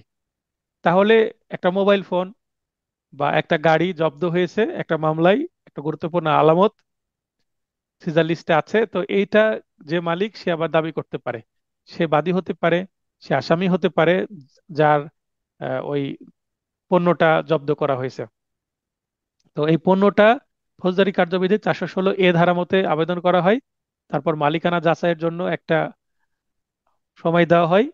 সংশ্লিষ্ট থানায় তদন্তকারী কর্মকর্তার কাছে নির্দেশনা যায়, তিনি মালিকানা যাচাই করে দেখবেন যে আসলে এটার মালিককে। যদি আবেদনকারী মালিক হয় তাহলে আবেদনকারীকে মালিকানা যাচাইয়ের পরে সেই জব্দকৃত যে পণ্য, মোবাইল ফোন হোক বা গাড়ি হোক, মোটরসাইকেল হোক, সেটা দিয়ে দেওয়া হয়। তবে অবৈধ কোনো কিছু হলে দিবে না। মাদকদ্রব্য জিম্মা নেওয়া যায় না। অবৈধ যদি মোবাইল ফোন হয় সেটাও নেওয়া যাবে না। বৈধ মালিক হলে সম্পত্তির এবং প্রোডাক্টটা যদি বৈধ হয় সেক্ষেত্রে জিম্মা নেওয়া যাবে। আচ্ছা, জিম্মা নেওয়ার পরে শর্ত থাকে যে ওই আদালত চাইলে কিন্তু ওই পণ্যটা বা আলামতটা আদালতে উপস্থিত করতে হবে সাক্ষ্যের প্রয়োজনে। তার মানে সেটা জিম্মা নিয়ে তাকে এখানে দিয়ে দিচ্ছেন, একেবারে জিম্মা নিচ্ছে, তার মানে তাকে এটার হেফাজতও করতে হবে যেন সেটা নষ্ট না হয়, হারিয়ে না যায়। এবং জিম্মা নিয়ে আবার বিক্রয় করে হস্তান্তর করে দেওয়া যাবে না। ইনহেরেন্ট পাওয়ার কি?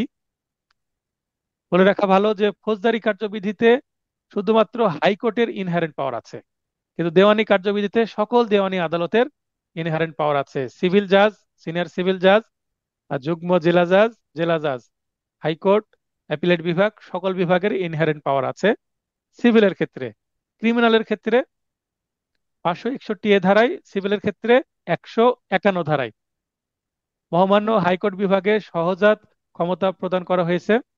তো হাইকোর্ট বিভাগকে শুধুমাত্র দেওয়া হয়েছে 3টি ক্ষেত্রে এই ক্ষমতা প্রয়োগ করতে পারেন তিনি। ফৌজদারি ক্ষেত্রে 3টি ক্ষেত্র, সিভিলের ক্ষেত্রে 2টি ক্ষেত্র।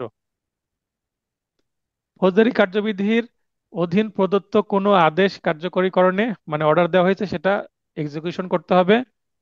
কোনো আদালতের কার্যক্রমে অপব্যবহার রোধ করতে হবে, মানে অ্যাবিউজ করছে সেটা রোধ করতে হবে, হাইকোর্ট হস্তক্ষেপ করবেন। এবং ন্যায় বিচার নিশ্চিত করার জন্য যে কোনো আদেশ, যে কোনো পদক্ষেপ নিতে পারে হাইকোর্ট।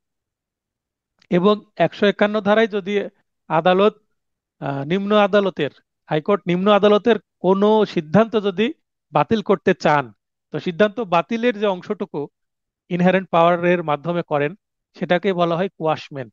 কোয়াশমেন্ট শব্দটা ফৌজদারি কার্যবিধির কোথাও নাই, এটা একটা প্রচলিত শব্দ এবং ভাইবার এটি একটা হট কোশ্চেন। ভাইভাতে কোয়াশমেন্ট শব্দটা কিন্তু মানে বারবার করা হয়।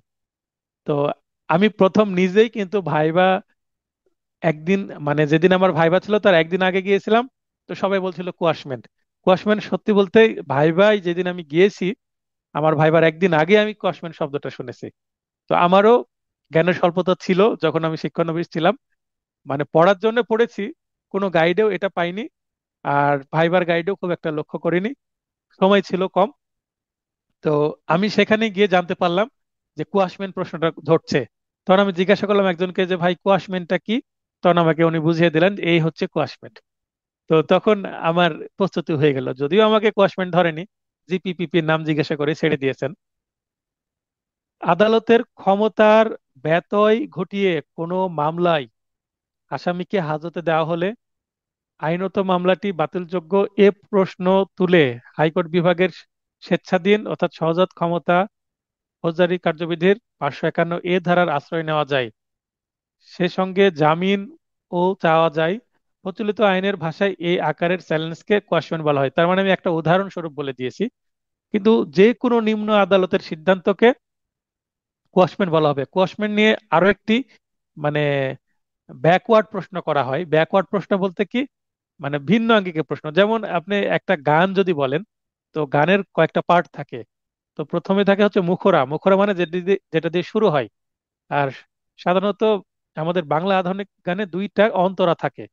আর মুখরা বলতে যেটা দিয়ে শুরু হয়, শুরুর কথা, শুরুর পার্ট, তারপরে প্রথম অন্তরা, দ্বিতীয় অন্তরা, আবার শুরুর পার্ট, শেষে আবার রিপিট করা হয়। এভাবে আমাদের গানের 4টা পার্টে ভাগ করা হয়।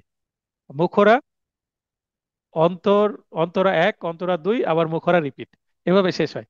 তো এখানে এটা আমি কেন বলছি, আহ কোনো গান আপনি যদি মুখরা দিয়ে শুরু করেন তাহলে এটা সহজ বুঝতে পারা যায়। অনেক সময় আমরা কিছু রিলসে দেখি যে অন্তরা দিয়ে শুরু হয়, মানে গানের মাঝখান থেকে শুরু হয়ে শেষে আবার রিপিট করে। তো অনেক সময় বোঝা যায় না, বা এইভাবে শুনতে আবার একটু ভালোও লাগে পুরাতন গান। তো এটা কেন আমি বললাম, এটা হচ্ছে ব্যাকওয়ার্ড সিস্টেম।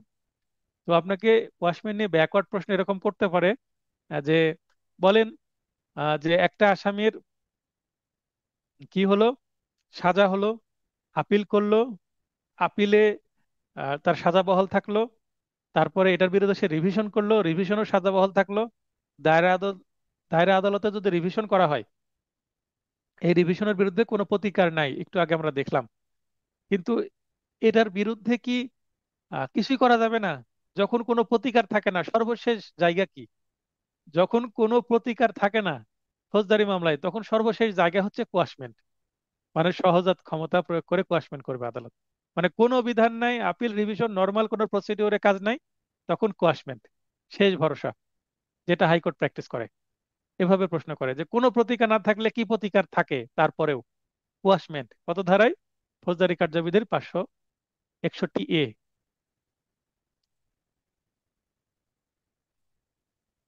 তাহলে আমি যেটা বলছিলাম, কোয়াশমেন্ট সম্পর্কে আমি জানতে পারলাম আমার ভাইবার একদিন আগে, ভাইবার পরিবেশ দেখতে গিয়ে। তো আপনাদেরকেও আমি বলবো যে ভাইবার একদিন আগে যাবেন, কি ধরনের প্রশ্ন করা হচ্ছে।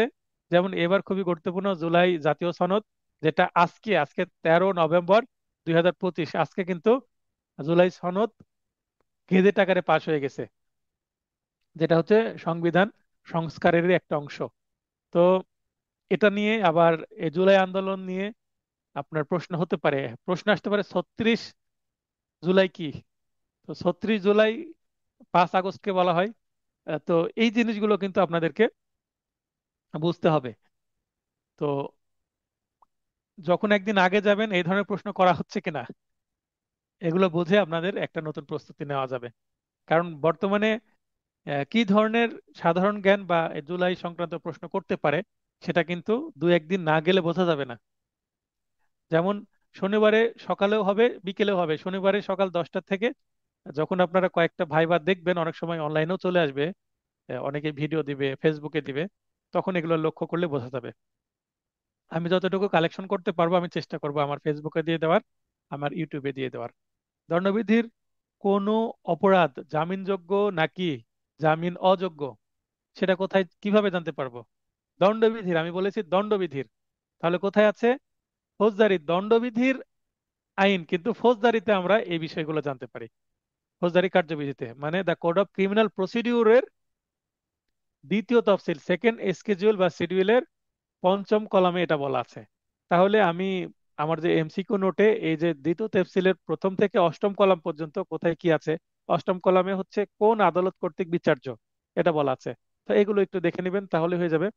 আচ্ছা, এখন যদি আমি প্রশ্ন করি, বলেন তো নারী আহ, একটা যদি উদাহরণস্বরূপই বলি যে রেপ কেস, এই রেপ কেসের মামলা এটা জামিনযোগ্য না জামিন অযোগ্য? নিশ্চয়ই জামিন অযোগ্য। এটা কোথায় আছে কে বলতে পারবেন?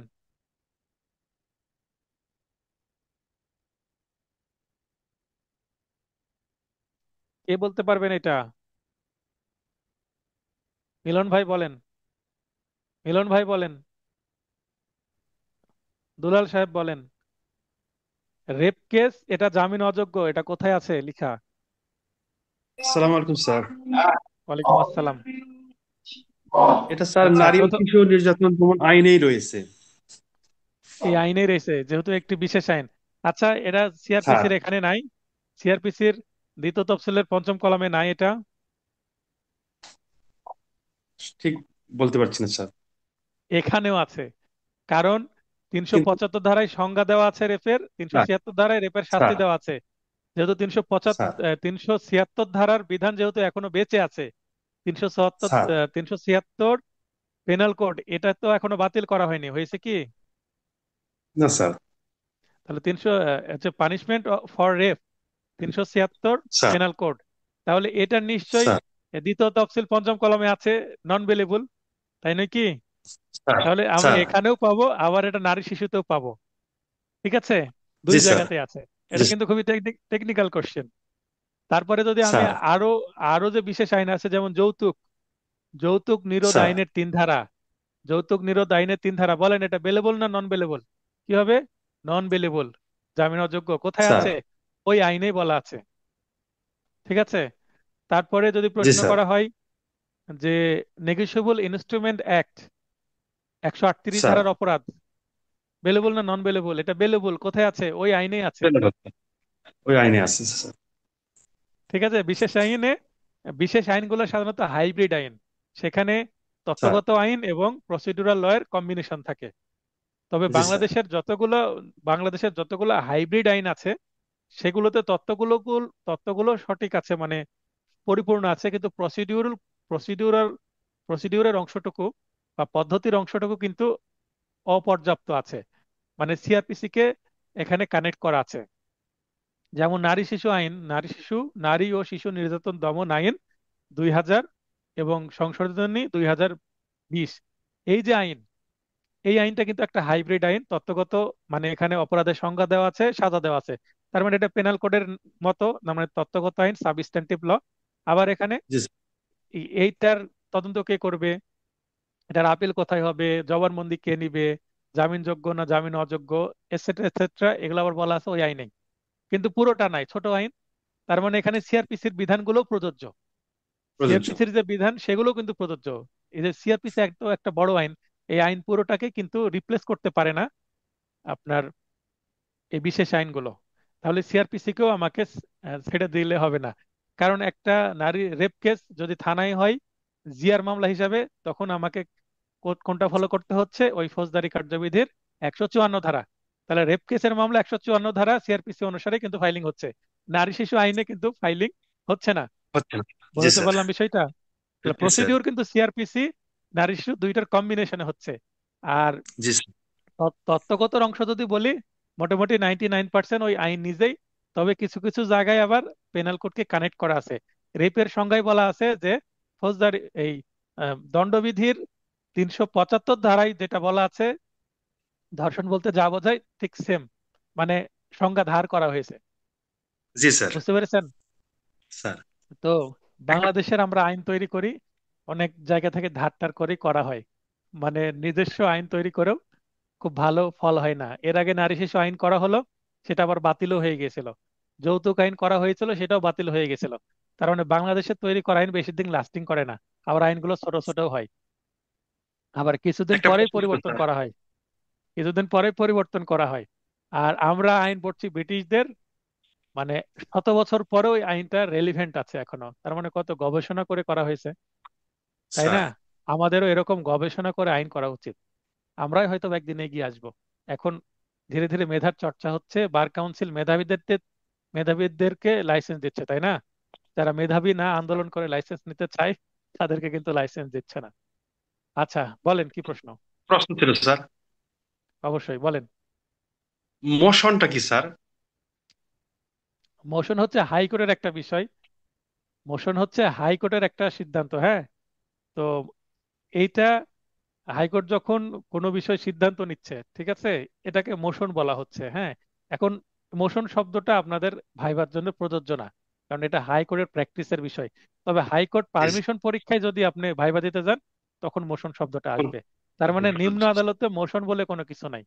মোশন বলতে ওকে, হাইকোর্টের একটা সিদ্ধান্ত। এটা মানে অল্প কথায় বললে বুঝতে পারবেন না, ডিটেলস আছে এখানে। Okay sir. এবং রেলিভেন্টই না আমাদের এই ভাইবার ক্লাসে।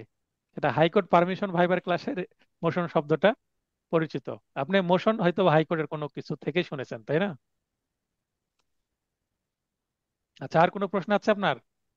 জি না স্যার। আচ্ছা, দণ্ডবিধির কোন ধারার অপরাধটি সম্প্রতি জামিনযোগ্য ছিল, কিন্তু জামিনযোগ্য হতে জামিন অযোগ্য করা হয়েছে? ধারা 325, সাধারণ অস্ত্র দ্বারা গুরুতর আঘাত। আগে 326 শুধু ছিল, মানে আঘাতের মধ্যে 326টা ছিল জামিন অযোগ্য। 323, 24, 25, 26, তিনশো স্যার, ছাব্বিশ এ 326 এও জামিন অযোগ্য ছিল। কিন্তু প্রচলিত বহুল ব্যবহৃত, আমরা একটু চড়চাপ্পড় দিলে চেষ্টা করতাম 326 নিয়ে আসার, কিন্তু গুরুতর আঘাত মারাত্মক অস্ত্র ছাড়া কিন্তু হতো না 326। 325, কেউ বাঁশের লাঠি দিয়ে হাত ভেঙে দিয়েছে, 325। তো 325 থাকলে হাত ভেঙে গেছে তাও জামিন হয়ে যায়, কারণ 325 বেলেবল। মারাত্মক অস্ত্র নাই, পিস্তল নাই, চাকু স্যার। নাই, ধারালো কোনো কিছু নাই। লোহার রড দিয়ে বাড়ি দিয়ে ভেঙে দিয়েছে হাত, পা ভেঙে দিয়েছে, মাথা ফাটিয়ে দিয়েছে, তারপরও জামিন হয়ে যায়। দুঃখের বিষয়। এটা অনুভব করে 325-কে জামিন অযোগ্য করা হয়েছে, যেটার খুব ভালো ফল ভোগ করছি এই মুহূর্তে আমি।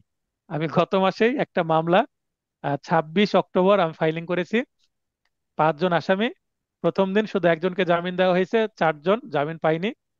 পরে 4 জন, ওই বাকি মানে 5 জনের মধ্যে একজন জামিন পেল, মহিলা, তিনি 5 নম্বর আসামি। এবং 1 থেকে 4-এর মধ্যে 2 জনের জামিন আবার আপোষে হলো। এবং মানে 2 নম্বর যে আসামি, তার এখন পর্যন্ত জামিন হয়নি, কারণ তিনি আপোষ করেননি। কেন? 325 ধারা তাকে আটকে রেখেছে এখন পর্যন্ত ম্যাজিস্ট্রেট। তাহলে 325-এ আমি ভালো অ্যাডভান্টেজ পাচ্ছি। তো এটা আমার শেষ প্রশ্ন ছিল। আচ্ছা, এই যে 325, এটা কিন্তু দণ্ডবিধি সংশোধন না। কি সংশোধন হয়েছে? দ্বিতীয় তফসিলের 5ম কলাম সংশোধন করে 325-কে জামিন অযোগ্য করা হয়েছে। তা আমরা স্যার, আজকে একটা বড় আইন পড়লাম, সিআরপিসি, এবং এই 85টা প্রশ্নের বাইরে কিন্তু অনেক গল্প হলো। রেকর্ডটা খুব দ্রুত দিয়ে দেওয়ার চেষ্টা করছি। আমরা নেক্সট দিন, আগামীকালকে আরো আইন কিছু পড়বো। কারো প্রশ্ন আছে? প্রশ্ন না থাকলে জি সবার না স্যার। সুস্বাস্থ্য কামনা করে ক্লাসটি শেষ করছি। শুভরাত্রি।